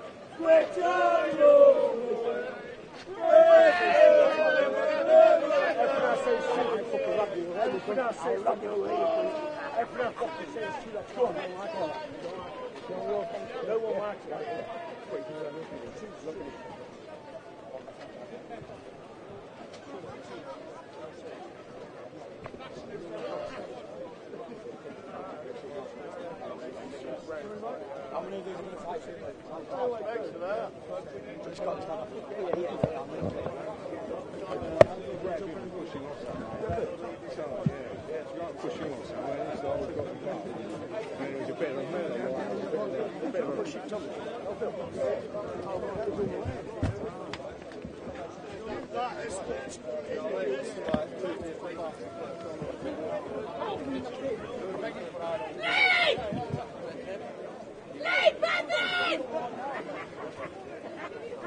All our children down! Them scumbags! What's on them fuckers?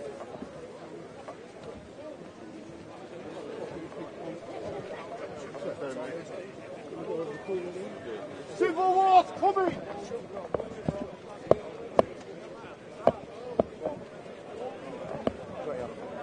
Where's Tommy? What's on there? We just got ripping your fucking shit! Yeah. It's the same everywhere, all over the country. No, my man's got it behind me. My man is. What's that all about? That kid was rowdy from earlier, he was pissed. He pushed me in the pub actually. Oh, right then. Yeah, he got a bit leery. No, I didn't say nothing. And then once he got to the front, the whole ball was on him all day. Oh, right, they just took him out. They just took him out. Yeah. They let him go all the way here. They should have nipped it in the front. Yeah. He was in the scouts club.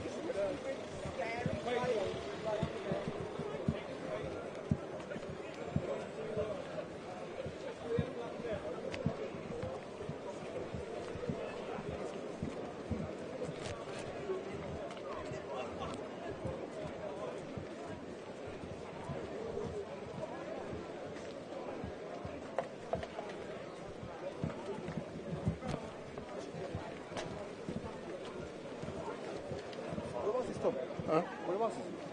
I don't know. That's what I'm looking for. He's here somewhere. I lost contact now. Maybe he's... No, he's here somewhere. Got my mic. Maybe he dropped my mic. So. No, he's got mine as well. Don't worry. We'll get it. No, in terms of... Oh, the sound. Yeah, no, in terms of like maybe he like dropped it or something. No. He's too far away for the coverage. Okay. Should we catch up with him? Oh, you get used to this, mate. Yeah, there you go. I lost the mic already. That's what... You ain't one of the downsides. Can you hear yours? I'm not even listening. It should be just down here where you're going.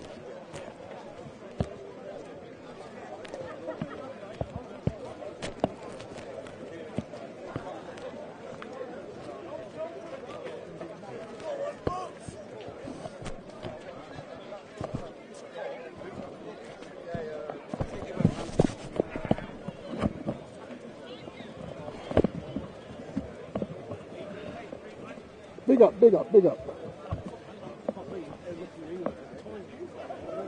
Oh, this is knackering walking with all of this. But it is.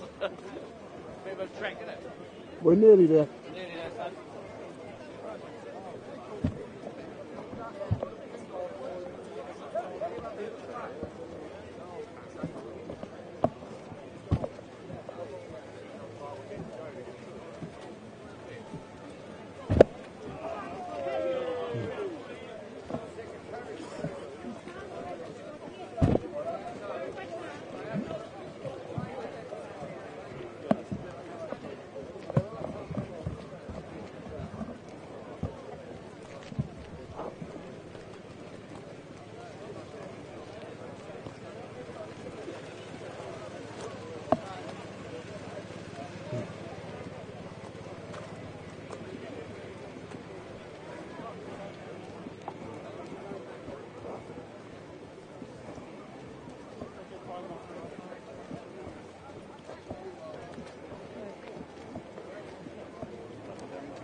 Yeah. I've been putting this on YouTube.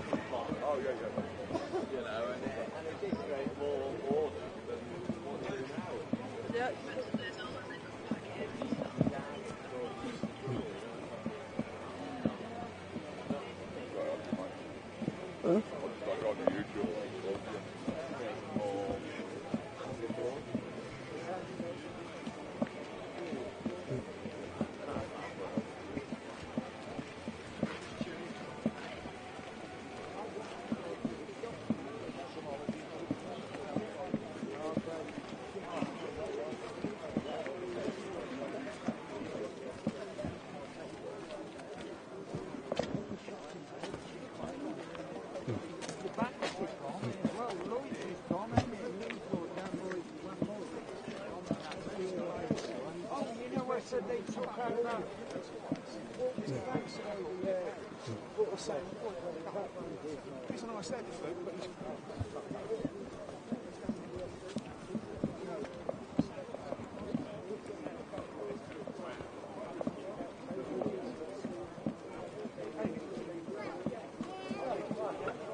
And I just thought that I'm talking too quick. That's when what I did learn is I learned, I don't mind having it, but you know, that kind of stuff, it's a bit deep in it.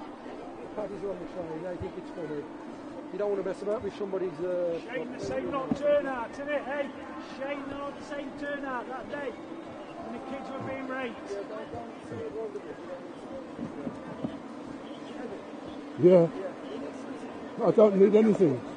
What? This is all I need, man. Yeah.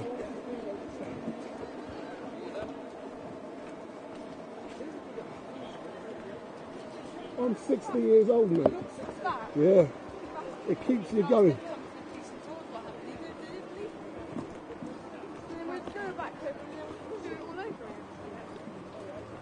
I'm live, so I don't edit. So go and look. I'm live.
What's that, you know?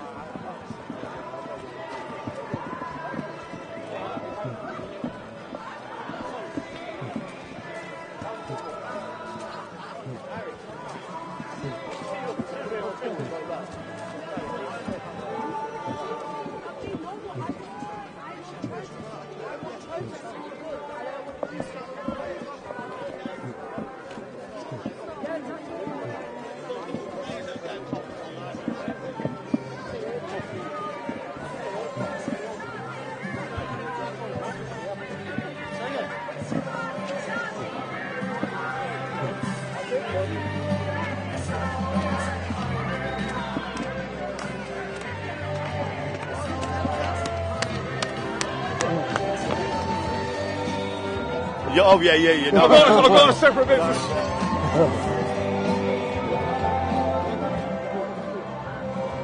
Yeah, can I? Sorry, mate, sorry.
There's a man going round taking names.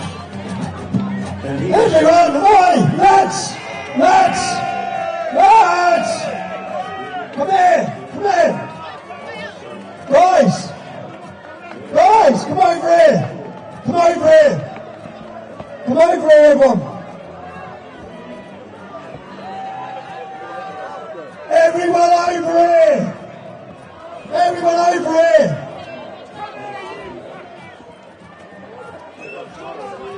You currently people, go over here!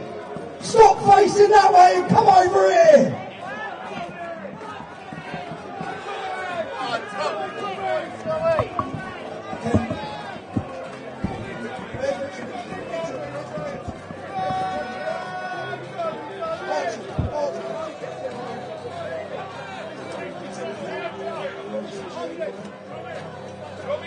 Lads, come on! So we can get started. I'm losing my voice already. Come on. Come on.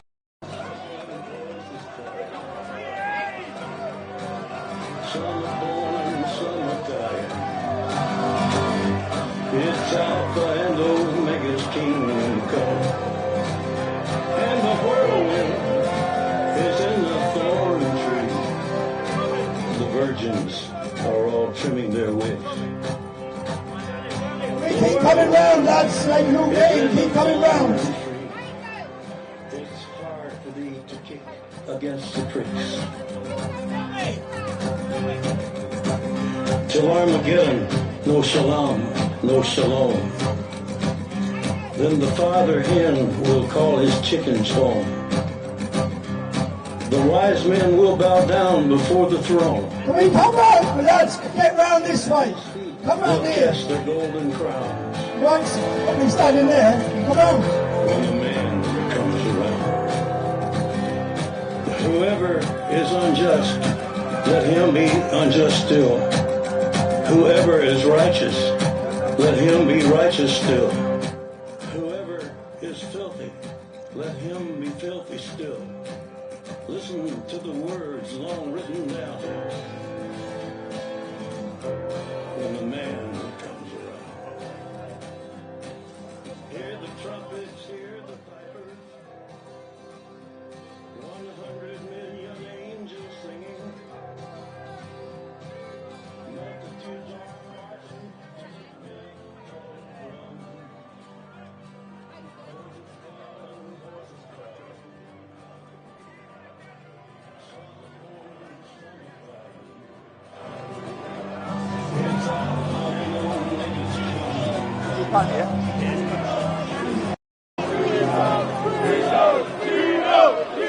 Right, everyone, come here. Come over here. Lads, walk round. Come round. Come in. Come in. Look, we've come here for a reason today, everyone, and it's not for those degenerates over there, yeah? Stop making them relevant, yeah? Ignore them. We're here for our reason. But isn't all the police planning, and look where they put them? Yeah? They put them there so we react. So don't react to them. We're going to start off. We're all here today to hear the story of a survivor. Hear the story of a survivor in this town. We're going to be here a little while because it's a long film, so I'll give a speech afterwards. We'll start off with a promo to remind you of why we're here.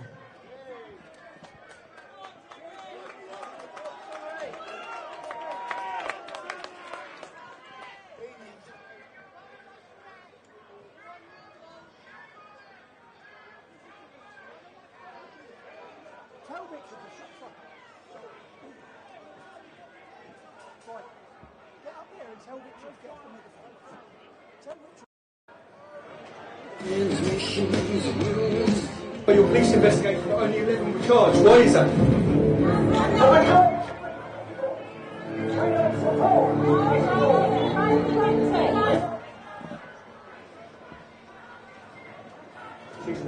You were a kingpin having a traffic. Over 200 men's names were identified by your police investigation, but only 11 were charged. Why is that?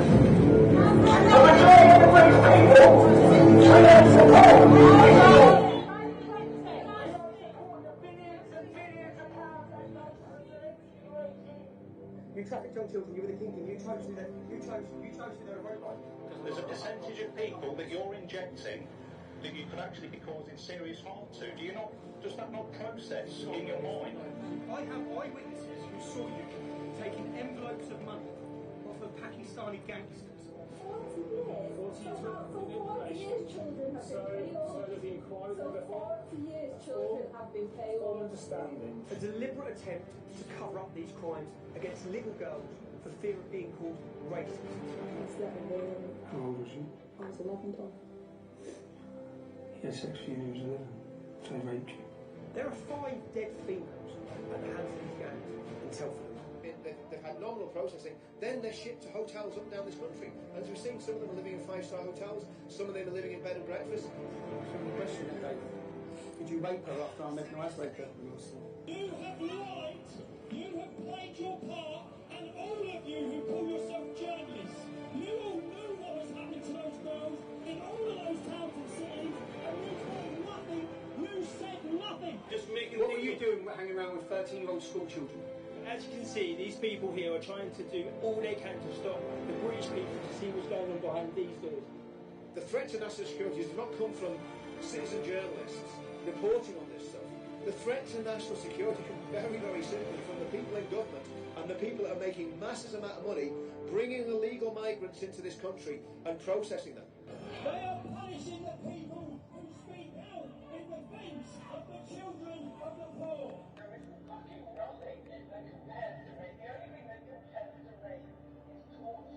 You're not going to have the BBC News doing this, you're not going to have ITV, TV, anyone. This is real citizen journalism. We're bringing you content no one else will. We need your help, we need your support. We have no big funders. If you can support our work, please sign up and help us, just the cost of a coffee. You can support us at www.urbanscoop.news/support us. Thank you.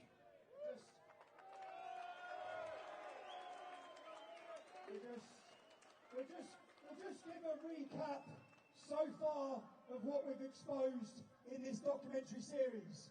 We've exposed a senior-ranking West Mercia police officer who was receiving money off Pakistani rape gangs. How many of the mainstream media reported on that? None. I'd like to ask you this. You're going to see in this film corruption to the highest level from the police. Well, I'll ask you, where are GB News? Where the fuck are you? How come you're not covering any of these stories? Do you know the important thing is that we have citizen journalism, we have independent media, and every single one of you who now act as the media. It's important that you share this film. Again, our survivor is here today. I'm losing my voice already. Our survivor is here today. Just for 1 minute, listen to this story and try and think of going through any of the things that they've gone through as a family. We will now play the film. Let me watch it as well. What? Did we say some more? Do it after I'm paying.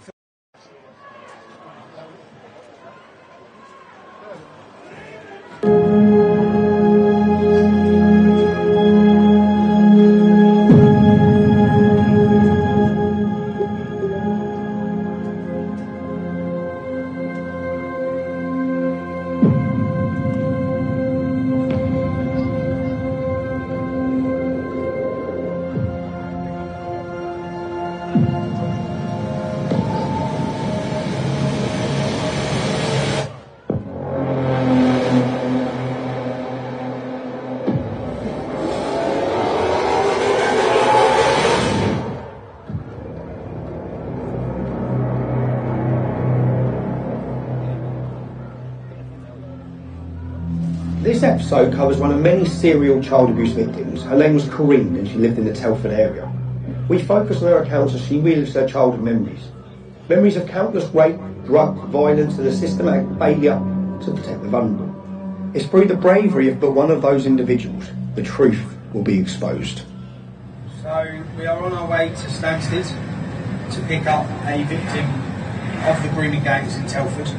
This victim's had to leave the country. She no longer lives in the UK. I've been in talks with her for a year. We persuaded her to come back. She's literally going to fly in. Take the first exit onto Bishop Stortford bypass. We're nearly there. She's going to fly in. We're going to sit down, get some information out of her, find out her story, find out who she implicates in her story, and find out the police's reaction to the crimes that were committed against her as well. She didn't actually want to come into the UK, that's all. So much she doesn't want to come back here. We've managed to get her in, so we're hoping she's going to be here in 10 minutes and we'll see what she's got to say. Can I ask why you're at the airport today? Can I ask why you're asking us why I'm at the airport? Because you have to have a valid reason to be at the airport. Do you? How come you've run up just so I haven't seen you go up to anyone else here and ask them why they're at here? Okay, we've been called up, okay? Yeah, By security, we come in to make sure everything's alright, okay? Oh, Because plans you make on them. We're just waiting in from now, if they've got on the flight. Can I just ask what you were filming? I was going to film him meeting his friend. So she hasn't turned up. We'll have to. We've messaged her. We've been talking to her for a year, but we'll see what the problem was and try and rearrange. Because we do need to speak to her. I know the information she's already given me is important information, and we need it on camera for this documentary. After the initial disappointment of Karine's no-show at Stansted Airport, we caught up with her just 48 hours later. We went to Stansted. It was at Stansted to collect her. Yeah. I didn't think you turned up. I did. You did. Explain. We were met by police when we got there. I got off the plane. I literally come off the door for the plane, and right outside was 3 officers waiting for me. For what? They said that I'd called a Pakistani bloke on Facebook a pedo. Which Pakistani bloke? A bloke called Ifti. Ifti. So you've called him a paedophile? Yeah. He's gone to the police and told them that I've called him a paedophile, because he is a paedophile. I know that because he's raping friends when they were young, so that's how I know. And the police wanted me to write a letter of apology to him, saying sorry that I'd called him a pedo. So yeah, they kept me for 23 hours. They kept you for 23 hours after to write a public apology to a man who you say is a paedophile. You see, if we start off here, I've gone through your life story. You were abused from a child, groomed on the streets by Pakistanis at the age of 11, lost your virginity at 12. You were pregnant at 13? Yep. When did you have your first child? Week after my 14th birthday. And who was that to? 1-5. I don't know. 1-5 men? Yeah. How old were those men? From ages 18 to 30 maybe. 18 to 30. Reading through, we'll get onto all of this, but the thing that I find astounding is you've had this upbringing, you've clearly been impregnated at 13 because you have a son, so that can be proven without a shadow of a doubt. And here you are being asked to write a letter of apology to a Pakistani man from the same town, who, if we start, let's get to growing up in Telford. Yeah. At what age did you first get abused? From age 12. Age 12. If you can explain, how did it start on the streets as a young girl in Telford? I'd be walking down the street and they just pull over in the car and try to get you in the car and be nice, say hello, how you doing, just go on like they're your friend, and even ask me how my mum is and stuff like that, because they lived on the same street as me, so they'd ask me questions like that. Oh, so some of the men that first started grooming you lived on your street? Yeah, the two, well, not even the main ones, because I was groomed by quite a lot, but two of them lived literally 3 doors away from my mum's. And you was how old at the time? 12. You were 12, how old are they? In their 20s. In their 20s? Yeah. Morning, Karine. Morning. I'm alright. Bloody hell as well. I know, I saw, mate. Before that fence was there. Yeah, in the corner. Yeah. A couple of my friends used to get taken around there and get made to give them more blowjobs. Around the back of the Sikh temple? And there'd be about 10, 15 lads and one girl. Round the back of there? Yeah. Can't get rid of any. You've got the English Community Centre, to do with the church and that, and Hadley United Services Club. We used to get took on the car park there and then down, and as you walk down, there's like a road goes over it down there. Oh, subway? Yeah, subway. We used to get took down there as well. Down there? Where all that school was, that was all just fields. All of it, that school didn't exist. And literally at the top of here was a gym, and we used to get brought up here as well by all the lads, renting and whatever in the cars.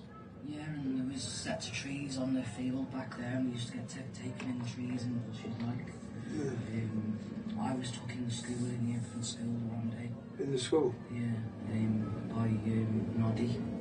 That was when he tried to have sex with me and couldn't get it in. Remember me telling you? Yeah. That was then. That was in the infant school. What, in the school grounds? Yeah, in the school grounds, yeah. But they were different. It was all different. This was. There was a park. There was the old manor school. Would this be every night? Every day, every night. Every day? Every night, yeah. We never break. Got to cheer for it. Insane thing. Over the years, I got raped, drugged up, they got me drunk, I went to parties. Would they get drunk? Sometimes. I've heard lots of girls describe these parties. Can you explain what happened at one of these parties? We'd all go there, there'd probably be loads of men. If a room this size, it'd be full of men. There'd be, say, me and 2 or 3 of my friends. And that was it. That we were having a party, we were having a drink. They were giving us spliff. They were taking other drugs. I never went on to any hard drugs myself. But yeah, they give us a spliff, give us bottles of vodka, Bacardi, Jack Daniels, and get us drunk, and then want to have us at the end of the night. When you say have you, just explain that. Want to have sex with me at the end of the night. How many of them would have sex with you at the end of the night? Sometimes a couple, sometimes just one. Yeah. I can't say I was lucky. When I was lucky compared to some of the girls, because some of the girls got gang raped by a lot of them, but for me it was a couple at a time. So yeah. And where would this happen? In separate rooms or just all in the same room? Sometimes it wasn't even in the rooms, in like the place where the party was. They take us in the car and take us up the Wrekin and do it up there. They take us by the old manor school. There was 2 sets of like little forest things on the Hadley playing field, and they used to drive behind the back of them. There was all different places. Literally, so far, every road we're driving down, you're pointing somewhere where something's happened. So you must just drive around the town. I was right there, I was right there, I was right there. That's why it's so horrible for me. That's why I don't like going out. That's why you're not here. That's why I'm not here. I can't go anywhere without thinking, oh, I was raped there. So whilst you were young girls basically getting raped in every open space in Telford, do you think the rest of Telford is aware? People knew, yeah. People knew. They were scared, they couldn't do anything. Before they'd even pull up, the passenger seat car would be back, all the way back, so they'd say to you, jump in and lie down. Because I remember the one day going past my mum. What, you're laying down in the bed? I'm lying down there saying to me, keep down because your mum's there. Keep down. And my mum's there, yeah. I was in a black Jeep. How old were you at the time then? I didn't have Josh, so I was 13. Do you remember which men were in the car? There was a one man in the car, yeah. Who's that? Wadge. Wadge? Yeah. Did he rape you that night? Yeah. Where? Do you remember that time specifically? Took me to the Reeking. He took you to the Reeking? Yeah. I don't call it the reeking, I call it the raping. You call it the rape? Yeah. I take it that's where you got off. Yes, I got raped a lot of times. Where do I go? Left? Straight. You got raped a lot of times. When you say a lot of times? Hundreds of times.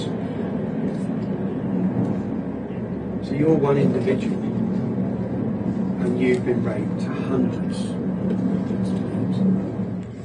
Right up there is where that fucking tree is. Remember you said you could see the tree? I can almost see the tree. Yeah. I can see it now as well. Well, and that's up, and you remember being raped that tree. A lot of girls will remember that tree because a lot of us got taken there. Were they? Been brought here as well on this bit. Oh, you sack him. They were both trying to rape me in the car, and they goes for me to get out, and I wouldn't get out. And I was holding on to the back of like this in the seat, and I was holding on, and they were trying to get me out, like biting him and everything, saying to him, fuck you, I'm not fucking walking back from here at this time of night. So it was really, really dark. How old was you?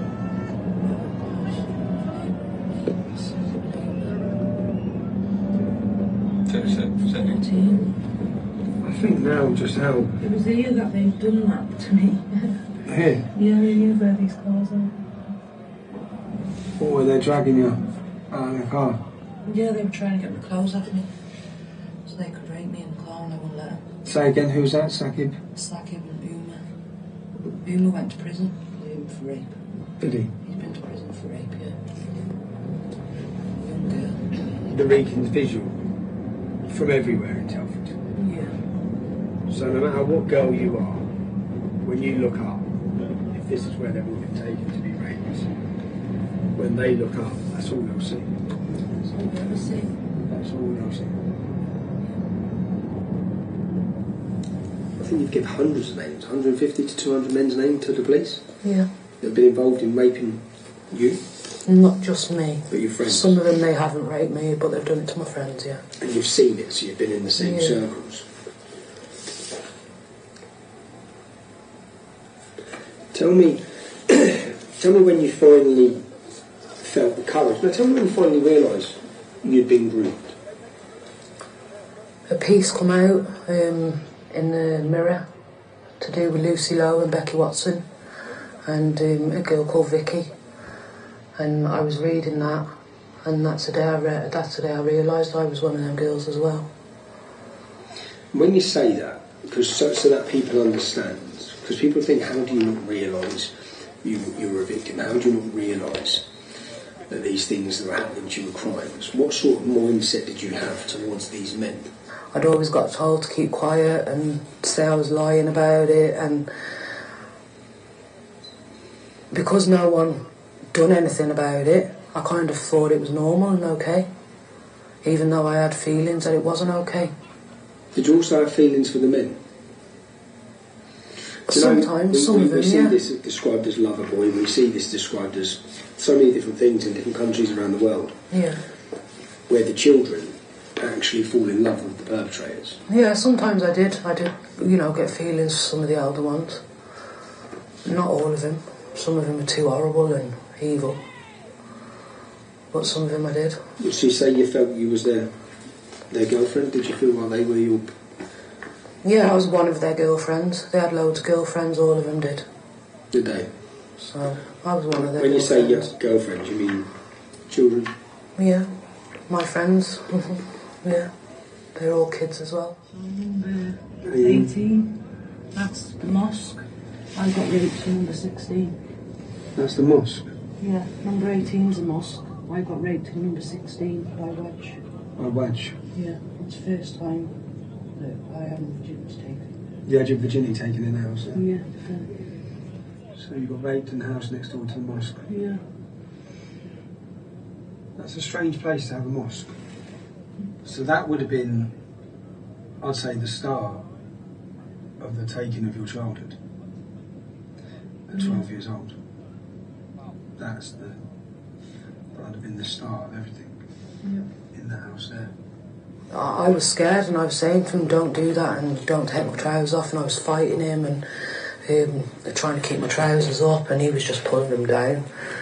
And then he promised that he wouldn't put it inside me, and then he did, and it was just a really horrible day, to be honest. This was at his sister's house, I believe? Yeah. Was his sister in? No. This is where Wad lives. Number 81? Number 81. And he raped and abused me, groomed me for years. That's the My one? virginity. That's the one who took your virginity at the house we've just seen, round the corner? Yeah. Number 81. Who's he lived there with? The wife and kids. They all live with wife and kids. Did they live with wife and kids back when they were abusing you? A lot of CCTV on that house. Has he got a lot of CCTV? Yeah. See, this is a disabled lad here, and even he used to use the girls. Isn't there on the left? Yeah. He's deaf and dumb. Well, He used to get blowjobs and that off the young girls. That man we're just driving past now? Yeah. He's deaf and dumb. He's deaf and dumb? Yeah. How you feeling? I got arrested for calling someone a pedo. Yeah. He lives there in that house. This was number 127? 127, yeah. So you're arrested because this man in this house, Yeah. you called him a Pakistani paedophile? Yeah. No, I just called him a paedophile. It wasn't even Pakistani paedophile. Wasn't it? Just a paedophile? Yeah. What's his name? Ifti. Ifti? Yeah. And what did he do to you? He hadn't done anything to me. He'd done it to my friends. Okay. And I'd seen it, so I know that he'd done it. Cal's brother lives there as well, died. This one here? Yeah. He raped Steph, he did. He raped Steph? Not groomed her. Groomed her? Groomed and raped her, yeah. And they're all there? You've seen about Lucy Lowe, you've seen about Breaker Wilson, about Vicky. That's 3 young girls that are dead from this town. There's more than 3 that are dead because of them. Is there? And there's a lot more, yeah. Is there? Yeah. Who else? There was a girl from Overdale, something Bailey, she died from drugs. There was Jeanette Jones, they got her on smack, she ended up dying. Georgina Marsh, she was in a car crash with her sister, and a Pakistani bloke driving the car, he killed her, she was getting groomed. So there's... I can't. There's loads of young girls there's a lot. who have died either under suspicious circumstances or at the hands of these gangs. Yeah, all because them lot have put them on drugs and raped them and done when they were younger, and that's how they've lived as they've got a bit older. So it's their fault because they shouldn't have put them on the drugs. They're all very successful. Yeah, with what they own drugs. because of drugs. Because of drugs. They even got me sent when I was 15. Sent smack. Where'd you send smack and crack? Yeah, out of Man Rights, yeah. What's that, flats? Yeah, big block flats. Man Rights. They all got sent. I was supposed to be on there. Captured on, you know, like when the police are watching them and taking photos, and I was on there. Well, so the police were looking at them at least for the drugs? Yeah, for the drugs. You're telling me they didn't see us getting groomed, because we was getting groomed. We were getting fucking raped and everything on a daily back then. I had to walk from here back to Abridge, so this street that we've just come from. Yeah. I had to walk all the way back down here naked. What do you mean? I was naked, fully naked. Well, what happened? I was in a house at Millbank, yeah. And all the lads in the house took all the clothes off me, and I managed to get out of the house before they'd done anything else. And I had to walk back naked, fully like naked. How old was you? I had Josh, so 14. 14? Yeah. You know when he was in the cars with these men? Did he get pulled over by the police? Sometimes, yeah. with all the young girls in the cars? Yeah, we were smoking and sniffing that. All the cops did say. How old was she? From the age of 12. From the age of 12, the police pulling Until I was cars. 16, 17, 18. Police pulling cars, young girls, and lots of Pakistani men. For those of you who are watching, if this is the first time you've seen StreetMic, make sure you hit that subscribe button. So if this is the first time you are seeing StreetMic, don't forget, hit that subscribe button, share the link, and switch on your notification bell. Speak out. The piece come out in the paper about Lucy and Becky and Vicky. I read that, and I think the same evening or the next day, I got in touch with Telford police, and I told them that I was one of them girls that they were looking for. Okay. And yeah, it all went from there. When you say it went from there, people would hope to hear that the story is going to end in something positive. Has it been a positive experience since you went to the police? No, that's when the nightmare started. That's when the nightmare started? Yeah. When you approached the police? Yeah. Can you just explain, give us the circumstances of what happened with the police? I went to the police. At the same time, a couple of the Pakistani lads, I was still talking to them. They got to find out that I'd been talking to the police. The police started going to other girls that I'd named as being victims and telling them girls that I'd named them, even though I told the police that I'd give them names anonymously to them. I didn't want them going to these girls and saying Karine would give. Of course, because some of the girls could still be in close contact. That's what that you just took the words out of my mouth. Half of the girls, they are still friends or they're in relationships with Pakistanis, and most of them girls, they all turned against me. They started telling the Pakistanis that Karine sent the police here, told them that we've been getting groomed by Pakistanis, and that's how everyone started to know because of the police. Why do you think the police would have done that? What do you think? I don't know. I really don't know. I have complaints in about the police because what they done was wrong. Now from the boxing gym then, when would he... How many times would he hit vape trap? Loads of times, over 100. Every Sunday, he used to come and pick me up from the side vaping shops. Every Sunday? Every Sunday without fail. Why Sunday? So that was his day off work. So for his day off work, he'd go pick you up, and you were how old? Well, from the age 12, 13. And then he'd drive you to different destinations, different locations, just to rape you? Most of the time it was up Reekin. Most of the time. And he's now training children to do with the Olympics, right? Yeah. He's now training young girls. Yeah. I've seen him pictures with young girls. Yeah. What do you think when you see him picture with young girls? I hate it. Am I right? I got told that when some of the young girls are... I got told to counsel my son there. I got told that when, you know, like you have troublesome youth, Yeah, probably. one of the programs is to send them to the boxing gym. To to send them to the boxing academy, which essentially is run by paedophiles. Explain then what's happened. With regards to your safety threats, what have you experienced since you spoke out? I started getting threatened, told to keep my mouth shut. Not too much of a bad threat at first. Then a couple of the lads, they all got together and decided that they were going to pay for me to go abroad and to keep my mouth shut and not say anything to the police and stuff. I went abroad. I was taken to the airport by them. I left the country for a bit. Can you tell me who took you to the airport? Noddy. It's a name who's popped up a few times. His real name's Nadeem Ahmed. So Noddy at the time, you've gone to the police, you've started an investigation. Yeah. Am I right that you had to leave Telford though, before you went to the airport? Why had you gone to No, not on this first bit. So on the first bit, they've got together, they've given you money. Yeah. Well, the Annie, he started messaging me And I ended up telling Amy what was the matter because his brother had raped me. He was the one that took my virginity a few doors away from the mosque, his brother.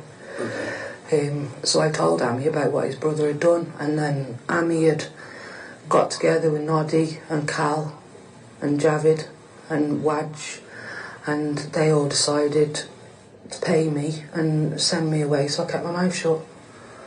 They didn't pay me thousands like people think. They just give me a couple of £100 to live off, and they paid for my rent for my apartment.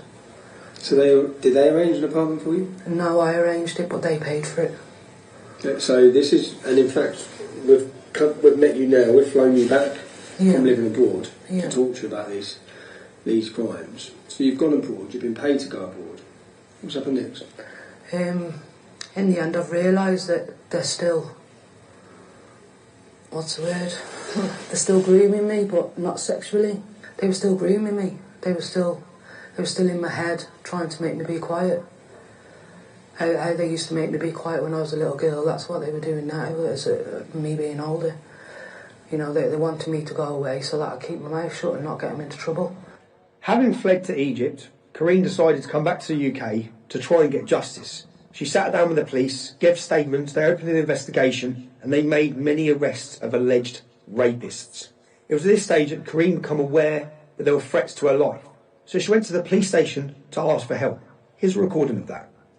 The duty social worker, for whatever reasons, can't do anything to help you this evening.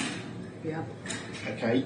We're being advised to direct you towards branches, which is for mental health, with you feeling low.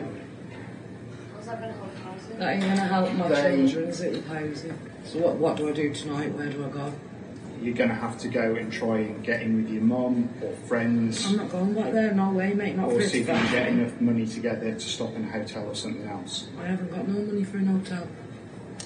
I'm really sorry. As the police force, we don't have accommodation. We cannot accommodate you. So basically I've got to leave from here now, still with no protection or nothing. I'm afraid so. Hi, Karine. Hello. I gather you're homeless, are you? I am, yeah. And I've tried to get help and no one will help me, love. And I'm scared for my life and I've got nowhere to go. What is the reason you're scared for your life? Well, because I've given you so much information and got so many people arrested, and yourselves won't protect me or even give me anywhere to live. And I've got nowhere else to go. I'm going to have to ask you to leave. No, I'm not leaving. You've got no option. No, I've got nowhere to sleep and here's warmer. Yeah, but this has got to be locked up and alarms put on, I'm afraid. Well, lock me up for the night then, because at least I haven't have somewhere to sleep. I'm not going to lock you up. Well, I've got nowhere to go, so I'm not going, love, literally. Right. I've got nowhere to go with my daughter or my son, so I'm not going. You're going to have to leave, I'm not leaving, love, literally. You will have to go. Well, you'll have to take me yourself. Well, you're going to have to, like. I'm not going, I've got nowhere to stay. Okay. Literally. Right, go.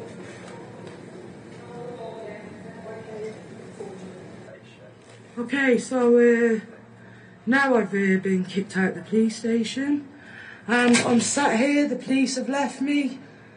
I'm just sat here now. Here you go, disabled Karine sat on the floor with my bad legs because none of them care. When that failed with the police, she contacted social services and begged them for help. I mean, the way it is for us, Karine, is we're being directly informed by the police as to what the situation is. Yeah, but who from the police is telling you that my life isn't in danger? There's an inspector at the police, Joe Woods, as well as dealing with the case, I believe. Who, sorry? Joe Wood. Joe Wood. Joe Wood, yeah.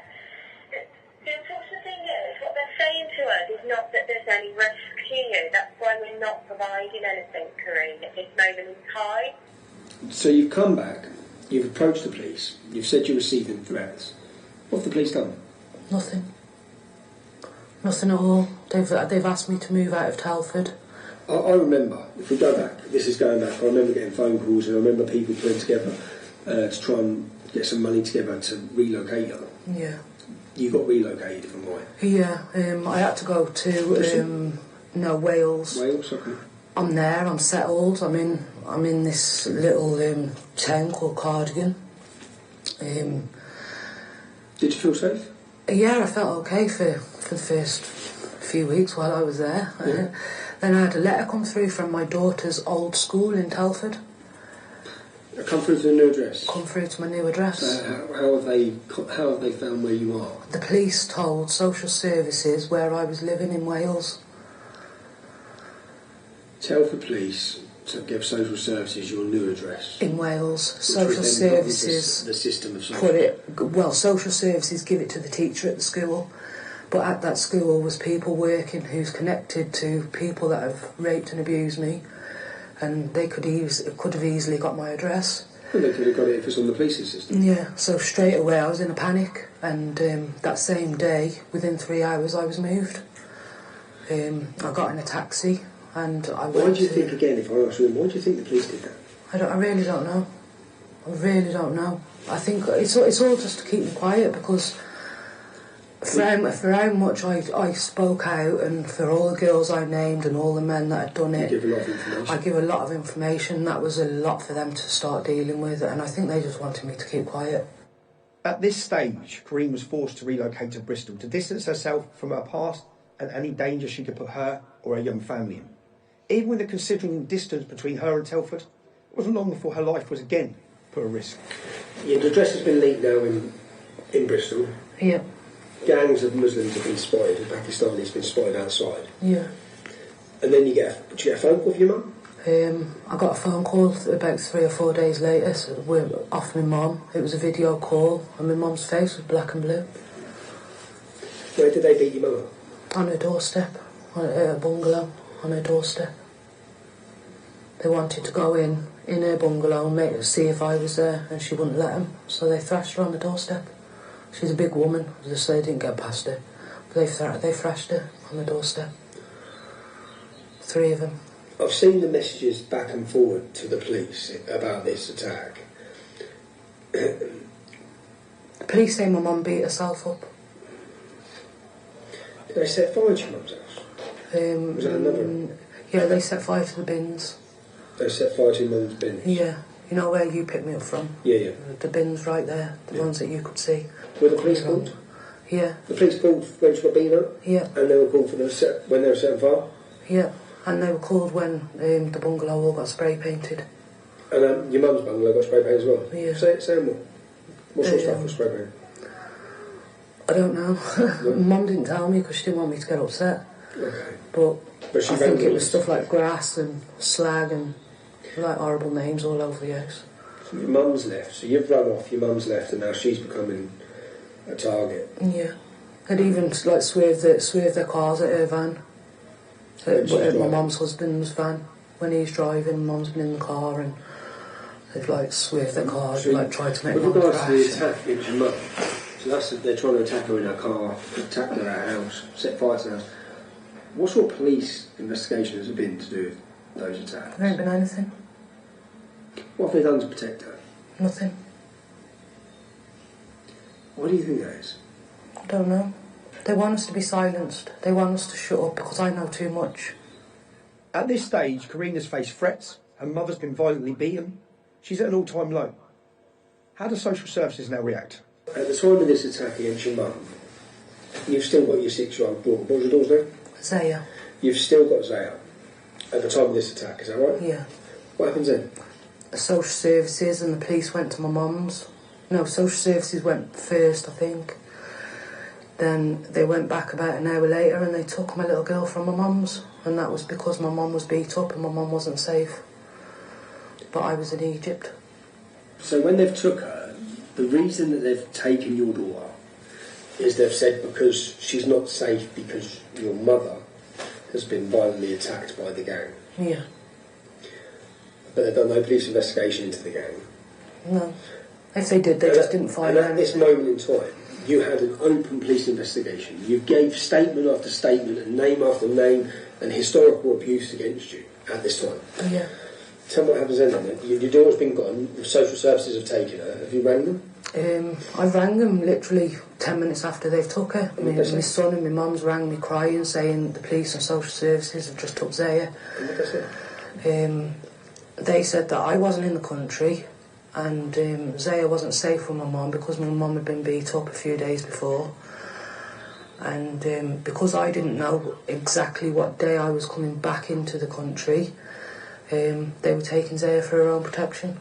Because I fell and cracked my knee and hit by the swimming pool. I hadn't broke it, but it had cracked, so they didn't want me to fly back home, and that's why I was over in Egypt. I'd stayed over there because of my problem with my knee, and they took Zaya. They took her. I think there's been chaotic lifestyle, and that's one of the concerns. Yeah, and mate, the police are half to blame for it. If the police would have protected me for the last 6 months, like I've been begging them to, then maybe I would have had help. With Tiffany and Joshua, and she had no bedroom. She hasn't been in school. Yeah, because we've had a really unsettled way of life, mate. No thanks to the police social law council in Telford. At that moment in time, bearing in mind everything that's happened, did you think you made the right decision to speak out? No, I wish I'd kept quiet. They didn't help me, they made my life hell, took my little girl off me. Yeah, it still is, it's still hell like that now. So what did you do in response to that? I withdrawn my allegations. I withdrawn everything. I told them that I wasn't doing it because they thought Zaya was in danger because of my allegations, so I dropped everything thinking they'd given me back, but they didn't. So you dropped all your police case. I guess the Pakistanis are happy. Yeah. I guess the police are happy. You think? Probably, yeah. We're here 2 years later. We've been talking for a year. It's been longer than that. Been longer, yeah. Yeah, 2 years. The first time, 2 years. Yeah. And you still haven't got your daughter? No. I just wish it would be in a court case. I just wish that all of these girls that there are, that the police would There'd be hundreds around here if they'd all come forward, if they wasn't so scared. But I understand why they're scared. So do I after speaking to everyone. Well, I understand it that they can't really rely on the police, which is such a sad state of affairs. Yeah, it's horrible. They should be, the police should be protecting every one of them. But it seems more like they're hanging them out. Some of them used to brag because the coppers used to be on drugs and that, and obviously they used to go and buy the drugs off them lot. So some of the police were buying the drugs off the Pakistani gangs? Yeah, because they were selling everything: cocaine, cannabis, draw, weed, smack, crack, everything. They used to sell pills, speed. And the gang used to brag that they had police. Yeah, the coppers used to come to him. Solicitors used to go to him and buy off him, and so sometimes they would brag. Yeah. Do you remember which names bragged? No. And they used to say it as well. They used to say the names, and I've sat and I've tried to think. Why do you think everyone's scared then? Why do you think that? Because the way they all come together. The things they've done, they've set people's houses on fire. And, they've battered people. Just the things they've done is horrible.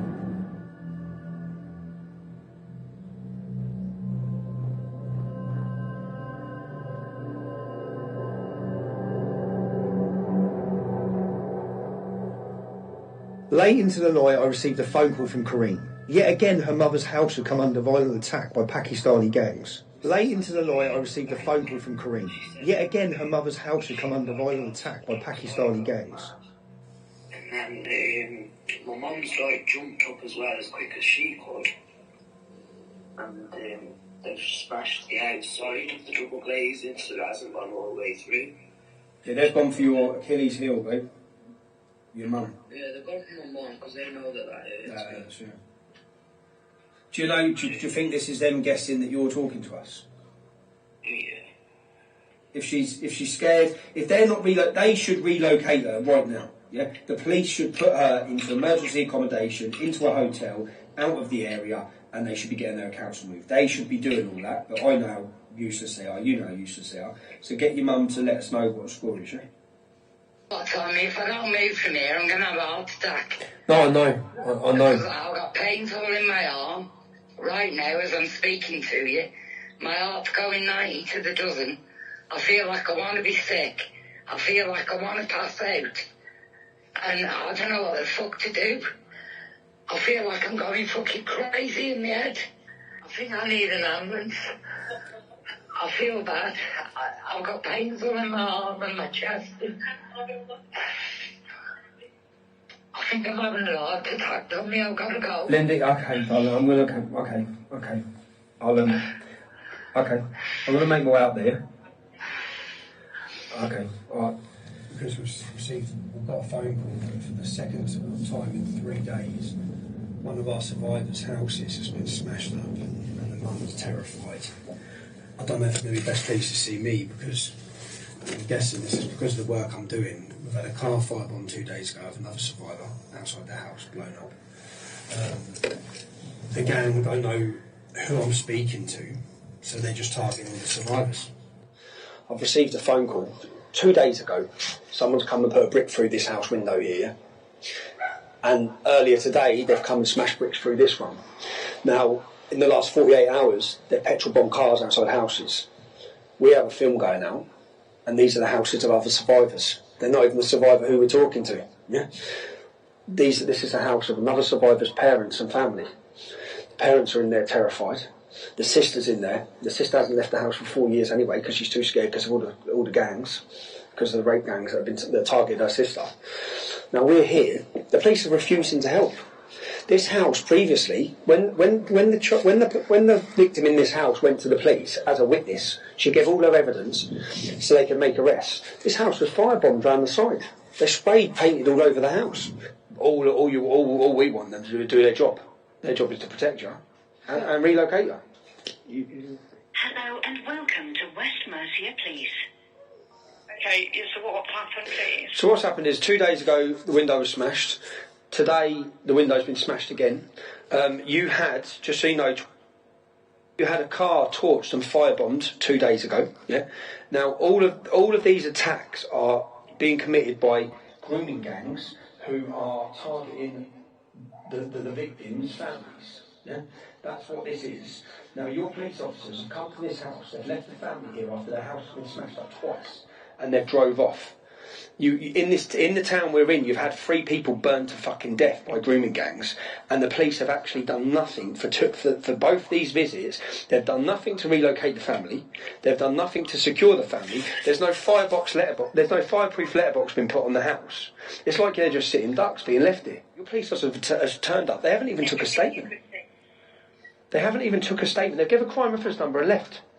There's no cameras been put in, emergency cameras. There's no fireproof letterbox been put in, which should be your first protocol as a police to put in this house. They're left here in danger. The mum's been beat up. This lady's been beat up previously. They've set fire to the house previously. I'm just absolutely gobsmacked. I know it's not you. I'm gobsmacked. No, it's not me. So I personally can't change this. No, I know, but if you're not happy about how this has been dealt with, no, you need to send some police officers here. You need to send some police officers here. I won't be able, they're not going to come back just because I'm saying to them that you've rang in. No, what you need to say to them is that... I can't make them come back as a call taker. So, okay, can you ring the police and say there's a family in danger in their home? I've obviously listened to everything you've said. I've typed up on the log what you've said, yep. And I will ask them to review it, but I cannot change what they have done. Okay, but you can't. So as I've said to you, they have left, right? So you're. I don't need you to repeat it again to me, please. I've listened to everything you've said. I don't need you to say it again. So you're not going to send police officers here to protect this family? I just said I will update that log, but I personally cannot change what the officers' decisions are. I am not an officer. I cannot change their decisions. So whilst we're sat here, can you contact them and let us know if the police are coming back here to relocate this family into safety? I said I will update the log. What does that mean? What you keep saying that? What does that mean? You're going to write a few words on the computer? Yeah, and then what? Can you just say to the officer who's there, before I'm forced to make a video and ask people to protect this property, yeah, which we shouldn't have to do because we actually pay tax that you do it, not you, the police, yeah. Can you just just make sure, because I don't want to have to do that, yeah? And it's going to cause problems for you when I do it, right? Because it's going to put me here, everyone's going to know I'm here, but these family can't be left like this. They cannot be left like this. You've just said to me that you're putting them in danger by No, I being didn't. there. No, I didn't. Yes, you did. Yeah, no, but By me being here, it's putting them in danger. someone's been and smashed their house up twice in 3 days. If those men come back, we'll defend the house. If you're putting them in danger. Because you're not here. Because your police aren't here. He's helping us, you're not doing nothing. I'm not going to continue this conversation any longer. I've listened to you for quite a long time. I'm not going to continue any longer. I've told you I'll update the log, and that is what I'm going to do. Does that mean they're going to ring me? You haven't even asked my phone number. Are they going to contact the family? Okay, your family, are they going to contact us back? Are we going to get a top? You don't know. I don't know that. No, I'm going to ask them to review the log. I don't know if they're going to call you back, Tommy. I'll have to ask them to review the log, and that's what I'm going to do now. Okay, do you know what? We'll move this family into safety because you lot are fucking useless. Fucking. Can you believe that? Police don't give a fuck though, Tom, I told you. They really don't. Like, my complaints, I must have about 20 complaints about the police. And everything that I've got complaints about, I can prove. I can prove that they didn't help me, I can prove they let me down, I can prove everything. The problem I've got is I've promised each one of these children I spoke to, yeah, each one of these women I spoke to, that I would be there for. Which is why I've got the phone call at home and just drove straight here. But not just I drove straight here, we've got 2 lads here, we've got 3 lads up there and 2 lads around there. Yeah. So I've rang other lads who have come here to protect this family. That's not our job. Yeah? And it shouldn't be our job. That's the police's job, is to protect this family. They're not here to protect this family. When you look in this town, you look what happened to Lucy Lowe and that. And have you seen the video of them torching the car the other day? No, we haven't. No, so they just come with petrol. Didn't you? Okay, so it's not a joke. You know what I mean? And when you can see there from the reaction from the police, they're not going to help you. I know. So unfortunately, if they're not going to help you, you do need to be in a safe location. You do. And until the council, which will work from tomorrow, will get, whether it be having to get a lawyer or get anyone, onto the council to get you a relocation from this bungalow into a different council property. But you might have to be into, and whether it be a hotel or I'll find you an Airbnb house for a month. So then you just get yourself comfortable until the relocation's done. Because you know it doesn't happen overnight, at least upon New Year's Eve. So right now, this lady doesn't want to leave the home, but she does because she's scared. But every possession she's ever owned in her life is boxed up inside this home. So we're going to be staying here tonight and standing and hanging around the house, basically, to make sure people don't come back to the house. But again, we're targets for them as well. The police should be here. The police should be here. But we're going to have to relocate these families. It's New Year's Eve tomorrow. We're going to put them in a hotel. We're not going to have to put them in a hotel. We're going to have to get removal vans. We're going to have to get a storage unit. And then we're going to have to work on if the council aren't going to relocate them, because they are in danger. Lucy Lowe's family was set on fire and burned. 3 of them burned to death in this town by grooming gangs. Yeah. I'll pay for any of the costs for any of. I'll get the money. I'll get the money, or people who. I'll get the money for any cost to move you, any cost to relocate you. I'll get it. And it moving all your stuff, whatever it is, putting you in a hotel. So what she's saying is, every home possession she's ever had in her life is in this house. She thinks if she leaves, they'll just come and burn it. So unless we can get that boarded, the door boarded, that boarded, that boarded. Even if you boarded it. Yeah, they can do it anyway. You know what? I'm so sorry to all of you. I swear to God. Karine, you've got nothing to be sorry for. Be sorry, can't let it all come out. You've got nothing to be sorry for, man. Don't start crying because you're going to start me up. Yeah, they shouldn't have done what they did to you, but it needs to come out. At least that's just something helping. Look what's happening to my mum. And I'm here, I've had to move miles away. It's not your fault. It's not your fault. It's just. I told her that earlier on, it's not your fault. So as we said, it's 2 a.m. We've got 2 cars of lads there. 2 cars of lads there. We'll blow it out. We've got 2 cars of lads there, which is good because lads have got in their cars and drove from different towns. Look at the vulnerability of where this house is. You go down an alley. Look how easy it is to target. You've got your window there. That's what she's worried about. Look how easy you can come down here. But look at this, round here. They've already smashed this. This was 2 days ago, they put a brick through here. They've come back and done this one tonight. About 11 o'clock this got done. And then down here, it's all, look.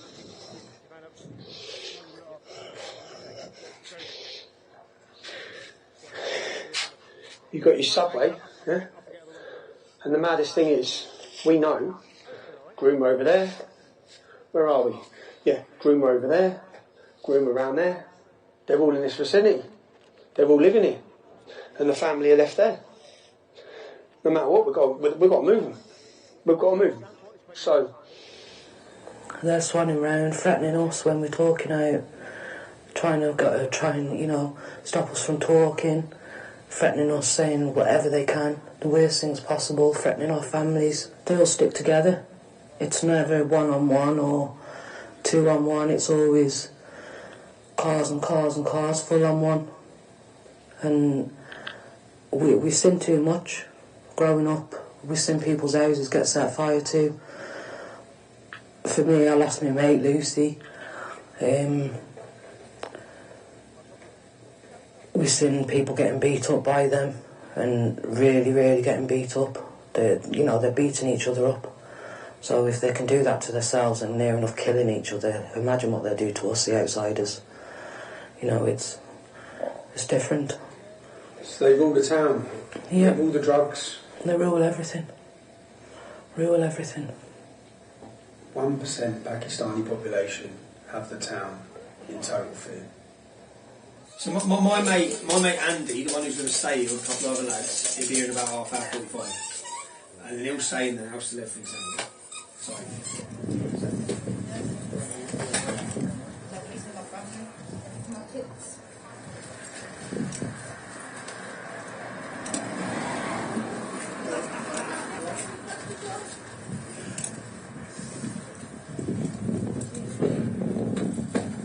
You've seen how heartbreaking that is, yeah? You've seen your family distraught. They're leaving their home. They're driven from their home.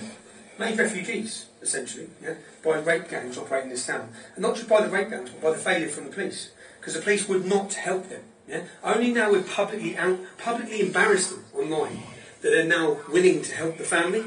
They were left on their own. So normal families going to Telford and Wrecking Police, when we're not doing this documentary and we're not filming here, that's the reaction they get. You can understand why they're not able to get the convictions against all these men. But the reason why we've had a problem for getting this family housing is, as you've seen with the lady, we can't just pick them up and put them in a hotel. You can't just pick them up and put them in a hotel. The lady's disabled. She needs disabled facilities. It's not that easy. It's what we've took 24 hours trying to do.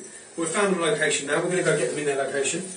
And it's so sad to see. You see them. You see the girl crying. She's leaving her boyfriend. They're having to flee the town. It's not right, man. It's not right what's going on. But I'm not letting them out. No, you've been... Harry, look. I can sit here. Find it hard to cry, Tommy, literally. I really find it hard to cry. When I think about everything in one at the end, then it really... I just don't know how I'm still living. Literally, I really don't. It's hard. You must feel numb of years of... Numb, empty, alone. So many feelings. I can't even say them all. But I feel them all at once. It's not nice.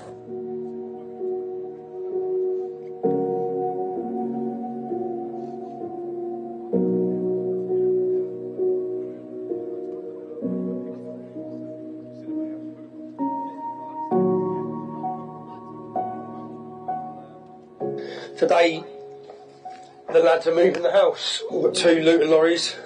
There was a lady violently attacked with baseball bats outside here yesterday.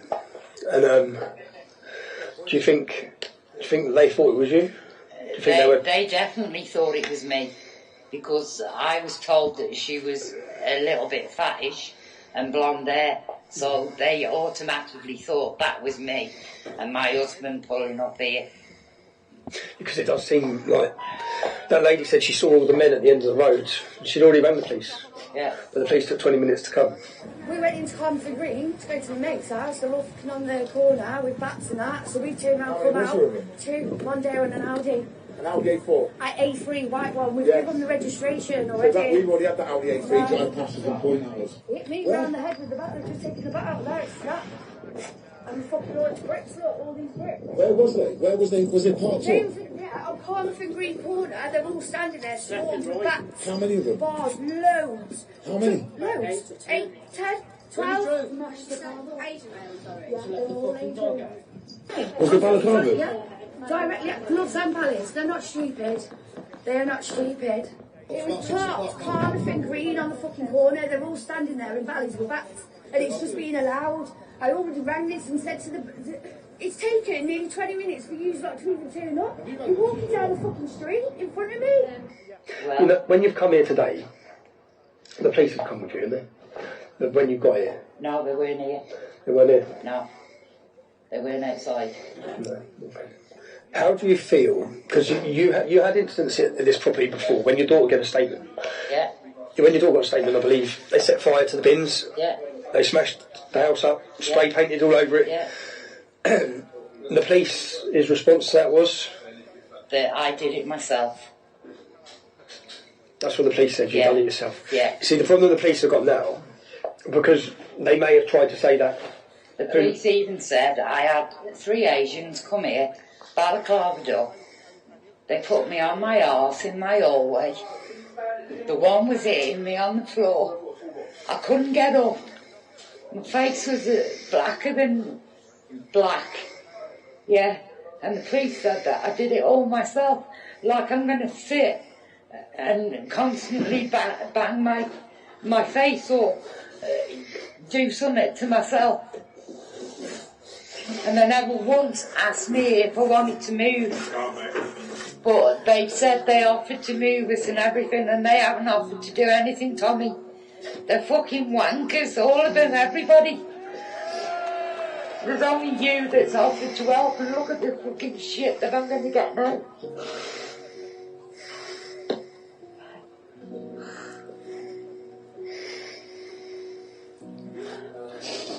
Why have they got to target a 60-year-old woman, disabled? They're targeting you because they want to silence your daughter. Well, I'm sorry, but I can't stop my daughter from speaking the truth. I accompanied Karine's parents to the police station in the hope that the adequate protection and support could be offered to them. Yeah. The house windows are smashed. Mm-hmm. Spoke to a police. Yeah. Not just that they don't care. Okay? They were rude about it, obnoxious about it. They left in the house terrified. And there was no offer of a police car to be left outside. No offer of a fire ambulance. No offer to assess the house for security. Nothing has happened. Right, okay. I mean, I believe someone's spoken to her today in relation to... Today must have been great. Yeah. And what I mean is, I went there last night only because your police officers didn't do anything. Right, okay. That's the strangest reason. Yeah, we can. The problem is though, we can't discuss it with you because obviously the matter is with it. So we can have that discussion. I'd love to just go home now, and tell any men that have come up to Telford that they need to come up to Telford. Yeah. But what I'm saying is, they were left in their house last night. You've had a fire last night, yeah? 2 days ago. The 2 days ago, it's all over grooming gangs. Yeah? It's all over intimidating these people because they're worried because they know the films about coming up on their gangs. Yeah? That's why they were targeted last night for the second time in 3 days. I've been driven from my town, from my family. I've got kids in Telford that I'll probably never be able to have a proper relationship with because of all this. You know, it's lost a lot. I got used to it. I was used to it. I was used to them raping me every fucking day and every week. But I'm not used to not seeing my kids. I'm not used to having the people that I love the most being so far away from me. And that's what hurts, that's what kills. I just want to live normal, have my kids, have my family. But I'll never be able to do that because no one gives a shit. Well, people do care, but the people that should, social services, the council, the police, they don't care. This is the last van load. We've done four runs. And then, it's sad, isn't it? It's sad. but the family at least will be hopefully somewhere safe. Well, they will be somewhere safe. Their stuff, don't know how long it's going to remain in storage till the council can get them a new house. But it's a travesty that the families of survivors are having to leave this town, whilst the men roam around like they own it. Countless time, finance and man hours have gone into the reconnaissance and intel of our alleged perpetrators. They've carried on living their lives. Some of them have families, some have moved away. Some own multiple businesses. They're living very good lives in those towns and cities. Some are in everyday contact still right now with children. We owe it to all the survivors of these gangs that they're confronted, that they're challenged, and at very least they're asked to explain how and why such crimes have been allowed to take place.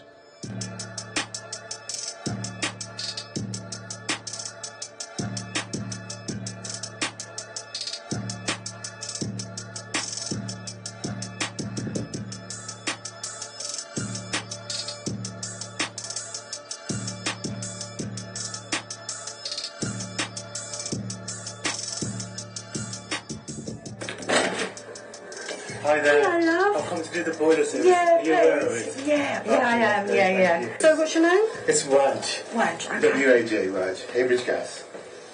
Can I just take a quick look at your any other gas appliances? Yeah, actually, I wanted you. Oh, sorry, let me just. Waj, how are you? I bet you didn't even see me here, did you? I've got some questions to ask you about allegations of child rape. You raped a 12-year-old girl you took her virginity in the house next to the mosque in Telford.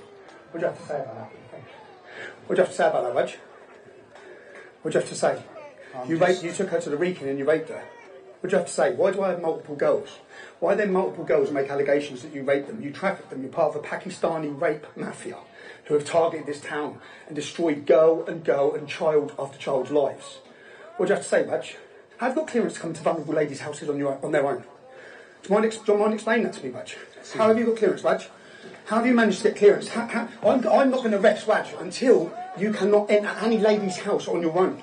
What do you say to the allegation you took Karine dad up to the Relocation and you raped her when she was 12? She was fighting you to keep her knickers and pants on while you dragged them off of her. She's a 12-year-old child. You was, what, mid-20s, Waj? What do you have to say to that, Waj? What do you have to say to it? Total silence. Total silence, Waj. How many girls have you raped? How many child's lives in Telford were destroyed by you and your gang, Waj? And now you walk around like there's no trouble in the world. Girl after girl's lives are totally destroyed. Do you want to leave, Waj? Yes, please. Okay, what do you have to say, Waj?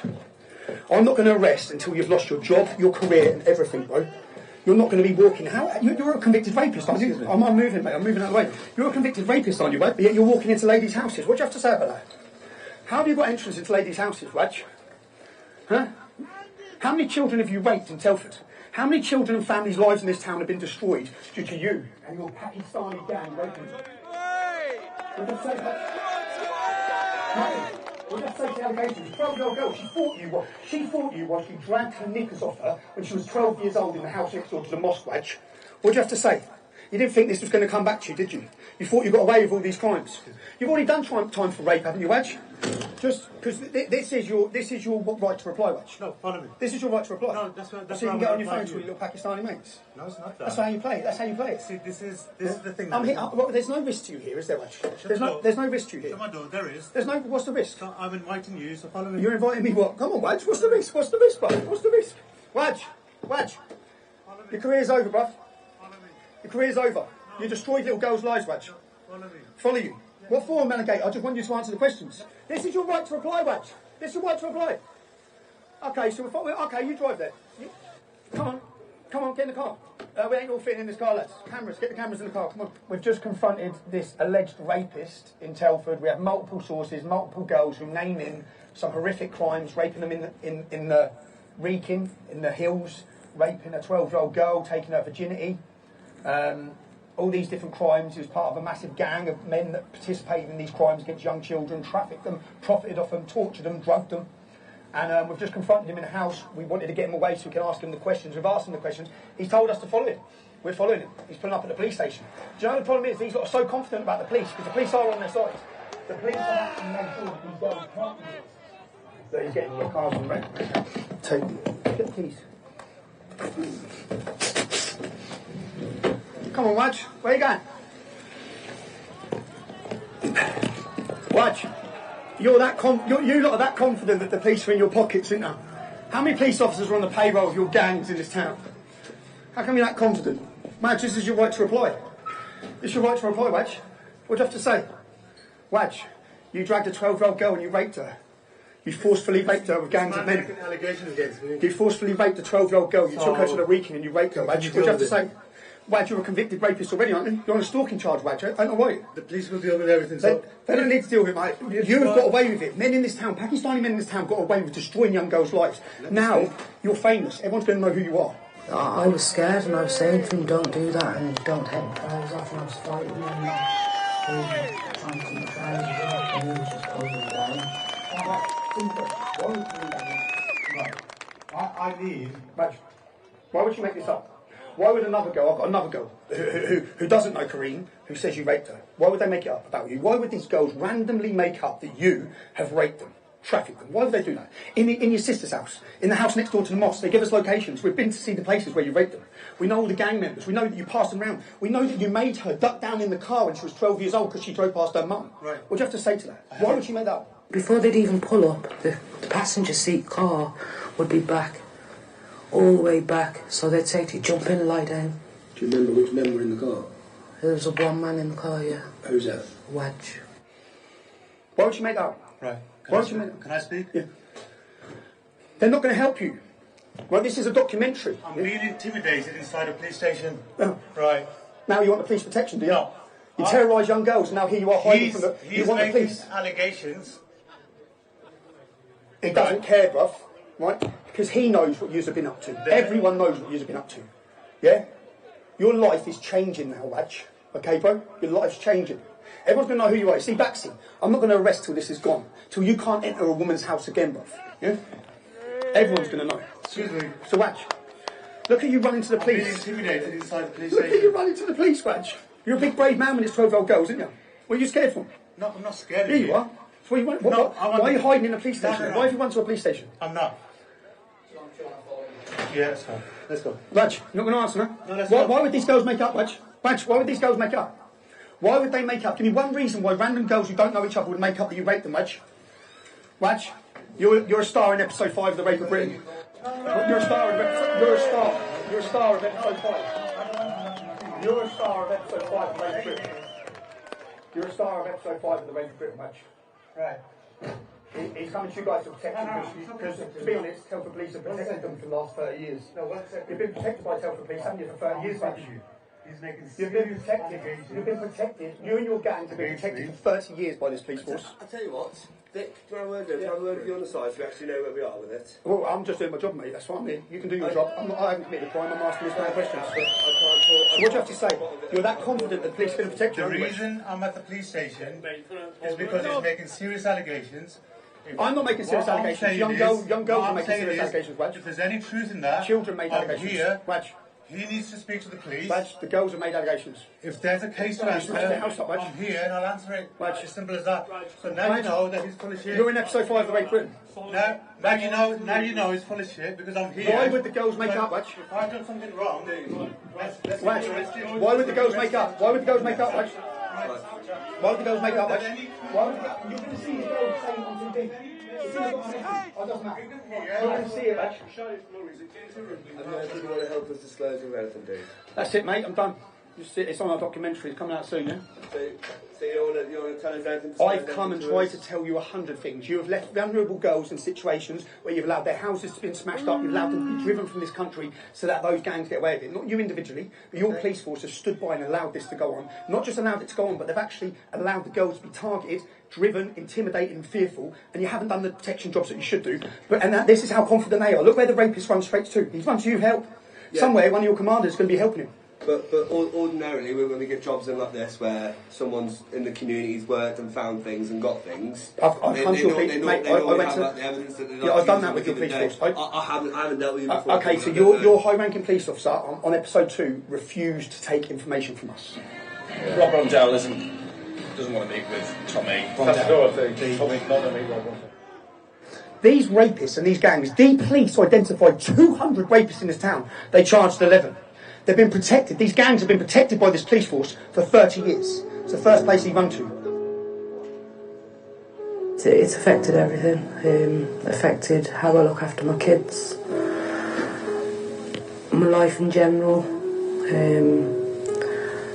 I've had times where I've drunk quite a lot, so I've been kind of like an alcoholic. I've taken drugs and stuff like that, not too much of hard drugs, but I have taken drugs. I can't settle, I can't stay in a relationship, I don't trust men. So yeah, it's affected everything really. It's still happening. There's still young girls being groomed. They're still raping the girls. They've got girls that they've groomed as a child, and now they're selling them as an adult, and that's because they've got them hooked on drugs as a child, and they still need the drugs now, so they're still selling them now. There's still young girls, underage girls as well, getting groomed. Karine's story of one of many, a very young, impressionable schoolgirl, plied with drugs and raped by hundreds of Muslim men. Hundreds at a time. An unspeakable crime with lasting effects to this day. As we've seen, these men walk free. Free to live their lives. Free to mingle in society. Free to even potentially carry on feeding on the vulnerable. But this story also highlights the massive failures of the police and social services. How has this happened?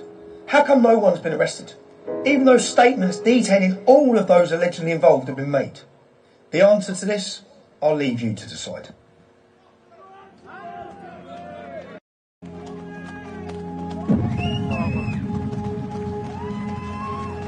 Thank you for watching this episode of The Rape for Real. Myself and the production team here at Urban Scoop, we don't do this for praise or reward, we do this for justice. We hope these actions will bring some form of resolution to the survivors, and we can hope that by shining a light on such matters, which the mainstream media and everyone else shies away from, any exposure acts as a deterrent for those involved. And finally, we hope that together we can create a safer future for our sons and daughters to live free in the United Kingdom.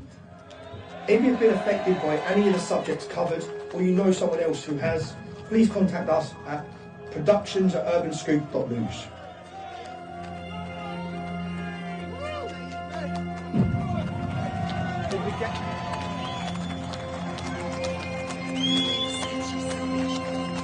That's one. Nice cold one. We're bringing you content no one else will. We need your help, we need your support. We have no big funders. If you can support our work, please sign up and help us, just the cost of a coffee. You can support us at www.urbanscoop.news/support us. Thank you. Don't worry, you don't have to. We dedicate this episode to John Clinch, a man who was both there for Karine and her children during the hard times and the times of struggle. May he rest in peace.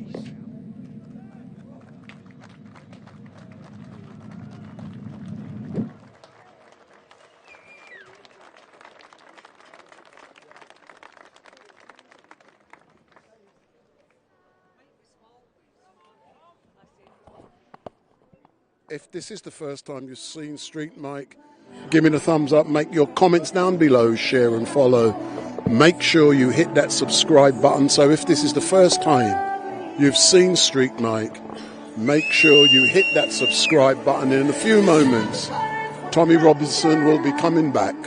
So don't forget, if this is the first time you've seen StreetMic, hit that subscribe button and make sure you follow, so hit that button. So in a few moments, Tommy Robinson will be returning back. To the beat I drum. I'm not scared to be seen. I make no apologies. This is me.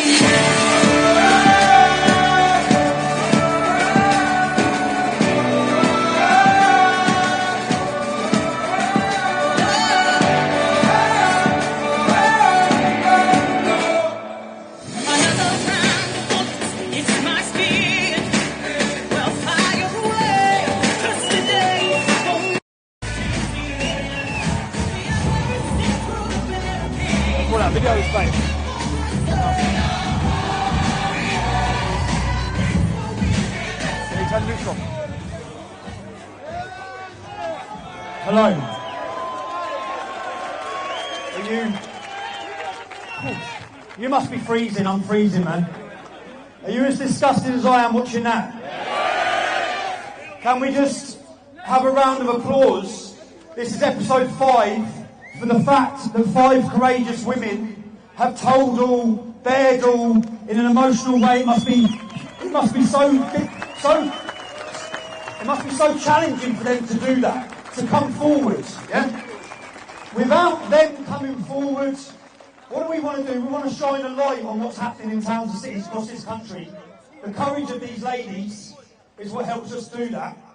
There are, I know everyone spent some money, I want to say a special thank you to every one of you. I know it's cost some money to get to Telford, it's an awkward place to get to, so I want to thank everyone of you that's come in. Do you know all these survivors?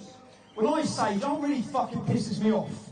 Is I look at the rapists, and they're living and running this town right now. They're driving around in sports cars, they've got their businesses. And then I look at the lives of the survivors, yeah? Girls are going around now with buckets. Anything you put in this bucket is going to be evenly divided amongst these ladies that took part in these demonstrations, in these films. And I say that in the sense that Nicole from episode 1, struggle, no carpets, needs help. Every one of them needs help. Karine, let me read you, actually. Karine, I hope you don't mind me doing this, yeah? If I can read you the messages from Karine even just yesterday about the desperation and the fear of coming here today to watch this, of coming back to Telford, of the fact she's alone. Her family are here, she can't be here. She's going to be back on a plane now next week, going out of the country, where she's hiding, where she's been driven from her country and driven from her home. On their arses, each and every one of them, so anything you put into these buckets, the ladies are bringing around, is going straight to them. Some generous lady just come up to me and donated money there, so I'll thank everyone here. Karine has asked me to say a thank you to everyone who's come here today, but you see, I take the rewards for these films. I stand there, people watch the content, I take the rewards. There's a lot of people who do a lot of work behind the scenes to make these films possible. A lot of people who risk their safety, risk their lives, at times, surveillance. You know, in there we confronted Waj. The rest of them are in Pakistan, because we spent weeks outside their houses, weeks outside their businesses. It's frustrating. You see, the police officer in this case, she's also hiding as well. Because I delayed this and delayed it, because I wanted to get them. But they're gone. Yeah? Now, every single town and city is played by these gangs. And I wanted to say there, Richard Imam, I want to thank Richard, he's going to give a speech in a minute. Richard was heavily involved in this work. Kaz was heavily involved in this work. Secret Pete, Chris Agoston, there were so many people who put in so much time. And it's pretty, sometimes you're watching and I'm saying, have we got him? We're there 1 day, 2 day, 3 day. No, we're looking at pictures of different men coming out of the houses. So every one of you who support our work, give us the ability to have teams that do that, to create content like that, to support families like that. I think upwards of nearly £20,000 in the end was spent relocating this family. That's not our job. You see this building here? That's Telford Region Council's old building. That's their new building. Episode 6, we're going after them. You're going to get to see... You're going to get to see the faces. We're going to be speaking to them. They actively, 10 of them, we'll call them the Telford 10, actively signed letters to our Home Secretary. We've got their letter with their signatures on it, trying to block the independent inquiry into child exploitation in this town. Yeah? 10 of them. They're all Labour. They're all white men for Labour who were trying to hide this. Yeah? I know we've been here a long time. You've watched this film. Again, I just want to thank you. Karine, darling, I want to thank you for showing courage. I know how difficult it was for you. So...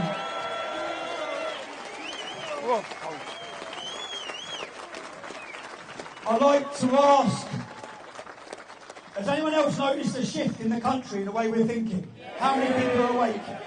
How many people now understand we're being deceived, we're being lied to? Our borders are open, they're bringing people in who are going to be a risk to every one of your family members, including mine. I'll ask every one of you to do one thing, yeah? Again, I'm grateful you've come here today. On March the 23rd, yeah?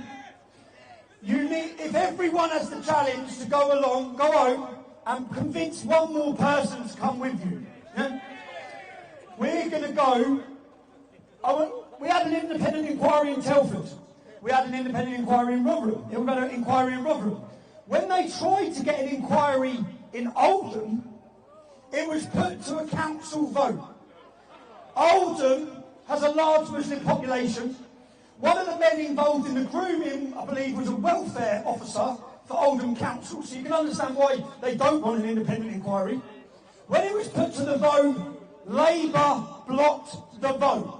They blocked the independent inquiry. There's been no uproar. There's a lot I haven't got time to stress. We will stress. On the 23rd of March, we'll be in Oldham. Okay? And I urge every one of you, you've seen today, we can come here. I would question why, with all the places in this city that they can put the opposition, they put them all over there, yeah? In the hope to cause confrontations. Why, if there was someone causing a problem earlier outside the police station, they thought the need to send 4 police officers into the middle of thousands of people to try to pull them out. These sorts of things are done for optics, for photographs. Don't fall into it. Again, we've shown in 5 demonstrations here, there's not been one single arrest. Not one, right? We've held 5 of these rallies here, 5 of these films. We've come into this city. I would, again, I shouldn't need to give them applause, but Telford Police certainly have not stopped us in our journalism in this town, okay? We've actively been in the town, we've been surveillancing, we've been allowed to hold our films on the day. The officers have been good, so I want everyone to remember that when we go to Oldham, for the public to remember we're not coming for trouble, we're coming to expose, we're coming to highlight, and we're coming to demand on behalf of the victims that there is an inquiry and that people in these council buildings and in those police uniforms are held accountable for failing these victims. There should be an inquiry into Apple Green.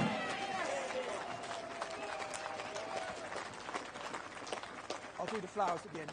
I think Richard's going to say a few words and I'll speak again just before we leave. Again, every one of you, I know you've come a long way, yeah? You've come a long way. We've been demonised, you've been slandered. I had my mate do you know the disappointing thing? My mate said to me, he's got about 100 employees, yeah? And he's got big contracts or big businesses.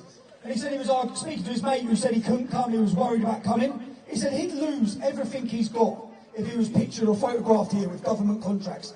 But he's still here, yeah? It's important. Nothing has been this important. There's no issue in our country that is important as what has been allowed to happen to our daughters in every single town and city. The public still have no idea of the size of this problem, and it ain't going to get any better, okay? It's only going to get worse. If there's ever an issue, you should get up off your arse and come out on the street. It's this. We should be demanding it. There should be government, you know, when the NCA, the National Crime Agency, it can't be left to Telford Police to investigate rape gangs in this town, because half the police work with the rape gangs. The National Crime Agency needs to be brought in from outside into every town and city. It worked in some Yorkshire towns. The National Crime Agency were brought in, 30 convictions, 40 convictions in all different towns and cities. The NCA needs to investigate these crimes in every town and city, and the government needs to intervene and make sure that there are independent inquiries into what has gone on and who's at fault. I'll hand you over to Richard. Thank you everyone for coming. Well, it's been a long day and I'm not going to keep you long. It's cold, but we'll warm ourselves up with some good news. The reality is that we have shone a light where light has never been shone before. And we couldn't do it without everybody in this crowd. We couldn't do it without your support and without you standing with us here and also standing with Tommy financially. These films have literally cost hundreds of thousands of pounds to make, and you have made it possible. Give yourself a massive round of applause. I want to say this about Tommy, and of course he's been very complimentary about all we did was turned up. The reality is Tommy is not just standing here.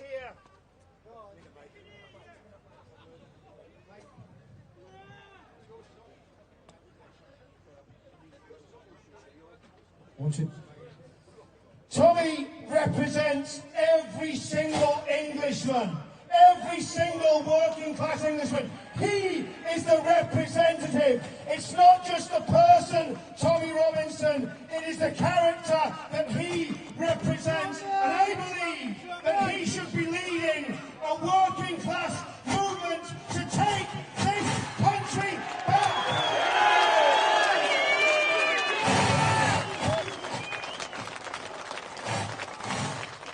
And I want to say this. This is not about us. It's not about the platforms. It's not about the people on the platforms. We are here for one reason only. It's a friend of mine, Kyle. And every time I speak to Kyle, he says this. He says, remember these two things, children. He says, remember these two things, Richard. He says, it's about the children and it's about God being on our side. And Kyle believes that we are doing this for the children and God is supporting us. Right is on our side. We are doing what's righteous and we're going to keep doing it. And we're going to fight. We're going to fight for those children. We're going to stand for those children. You see, Karine and the other survivors, I didn't speak to Karine, but I spoke to all the other survivors, and one thing that amazed me was they had total recall of what happened to them. I couldn't understand it. Some of these incidents happened 20 years ago, but they could recall everything. And then I realised these women have been so brutalised and so traumatised that they are living it every day. And when we make these films, we give them a voice so that they can be heard. And you've heard them today. And I want you to give a massive round of applause to every single survivor. At one time, they were little girls, and now they're adults. But the terrible thing about this is, we've got the survivors from the past, but now we've got survivors in the present. This is going on now, and this is something I do say to the police. You do need to sort this out. You need to be kicking in doors. It's not our job to doorstep people. It's your job. Get them arrested. Get them prosecuted. Get them locked up.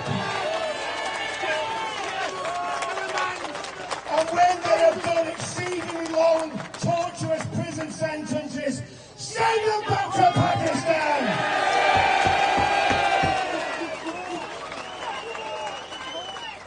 And of course, it's not about the past, the present, it's about our children for the future. I got involved in this movement for my children and for my grandchildren.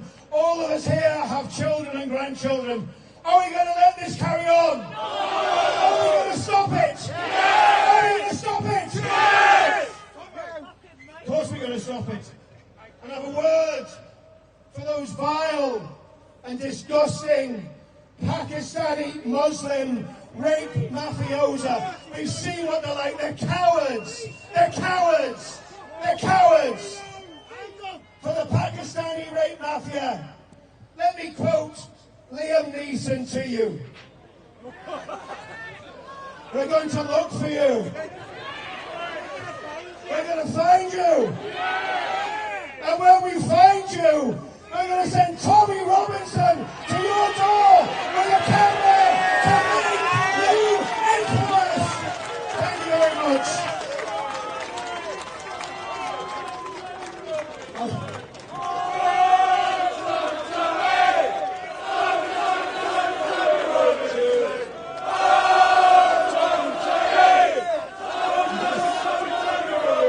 Karine, I've got some flowers here. I'm not going to embarrass you, but I'm trying to get you up here.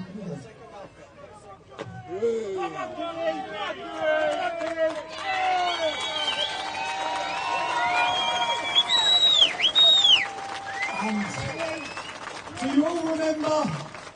Do you remember there was someone who criticised the Palestinian flags in Bethnal Green? Do you remember it? And the police dawn raided them. What people don't know is when they dawn raided them, his wife has been suffering and battling cancer for years. And yeah, you can't criticise the Palestinian flag in your own country. So I've got some flowers for Jo, who always drags herself here.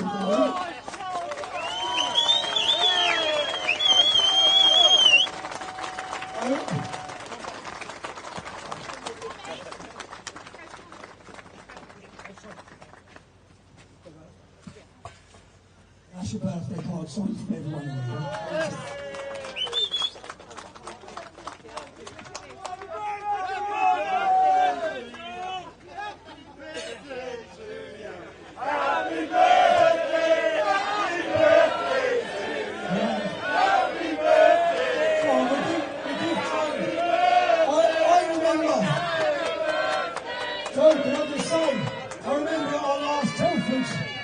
Telford one that you struggled to make, you said you don't think you'd make another one.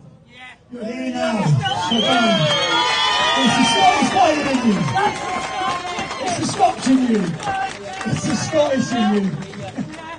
I knew you'd be here, so I'm blessed to see you. But again, just one of the other. Do you know what? We've done other documentaries where we've had to pull them at the minute. So a lot of other work's gone on. I don't know how much I can really tell about another lady in this town and police failures. Unfortunately, we're going to have to wait for an outcome of some court cases coming up. But when you see the details behind the scene and what's gone on there, again, where this police force are just intent in locking up victims rather than the perpetrators. But I hope to see you all in Oldham. Make your plans. Is everyone here, every single person here, going to make it to Oldham on March 25th? And are you all going to bring a friend with you as well? That's your job. Every one of you has got a task. Go and convince someone else. Be brave. Be fearless. If you're English, if you're Scottish, if you're Welsh, if you're Northern Irish, whoever you are and you're watching this, get out with us on the streets. Enough is enough. If this was happening to Muslim girls in our country, every one of them would have took to the streets. It's about time we stood up for our daughters, our women, our sisters, right? And if you're watching this, I've just seen what's in the buckets. There's a lot, you all give a lot of money for these survivors. It's going to help them out like you wouldn't even believe. If you're watching this and you're one of the people who supported this event today, we put it to a poll to see who wanted to have an outdoor event. So everyone liked it, everyone had a good day. It's important we do this. If you're one of the people who supported this, an event like this costs £10,000. I'm grateful that you put us in a position to do that. So, and I'm grateful to every one of you that have come. And yeah, thank you, thank you. We'll see you in March.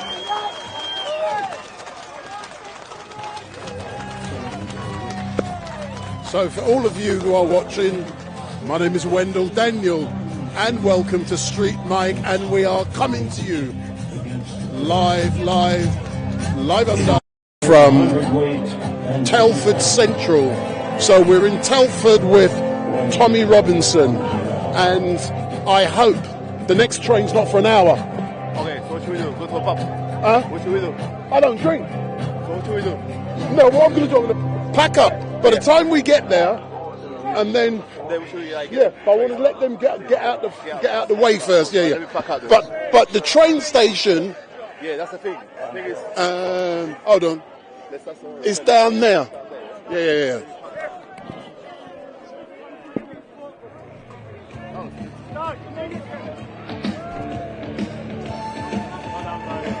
All worked out. Yeah, how much power you got?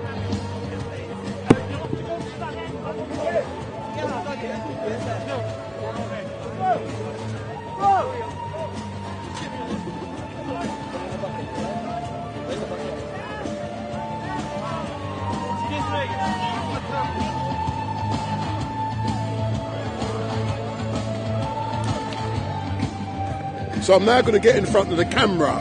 Big up!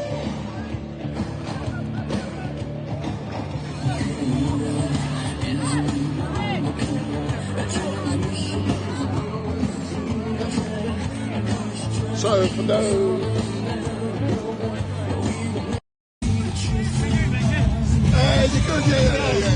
Yes, for those of you who are watching, my name is Wendell Daniel and welcome to StreetMic. And we are now coming to the end of this live stream, and I have been down here with Tommy Robinson, episode 5 of the Rape of Britain, and all I can say is thank you very much for watching. We will be back with Tommy in Oldham in March, so go on the YouTube, go on the community tab and find out exactly where I will be and what I will be doing.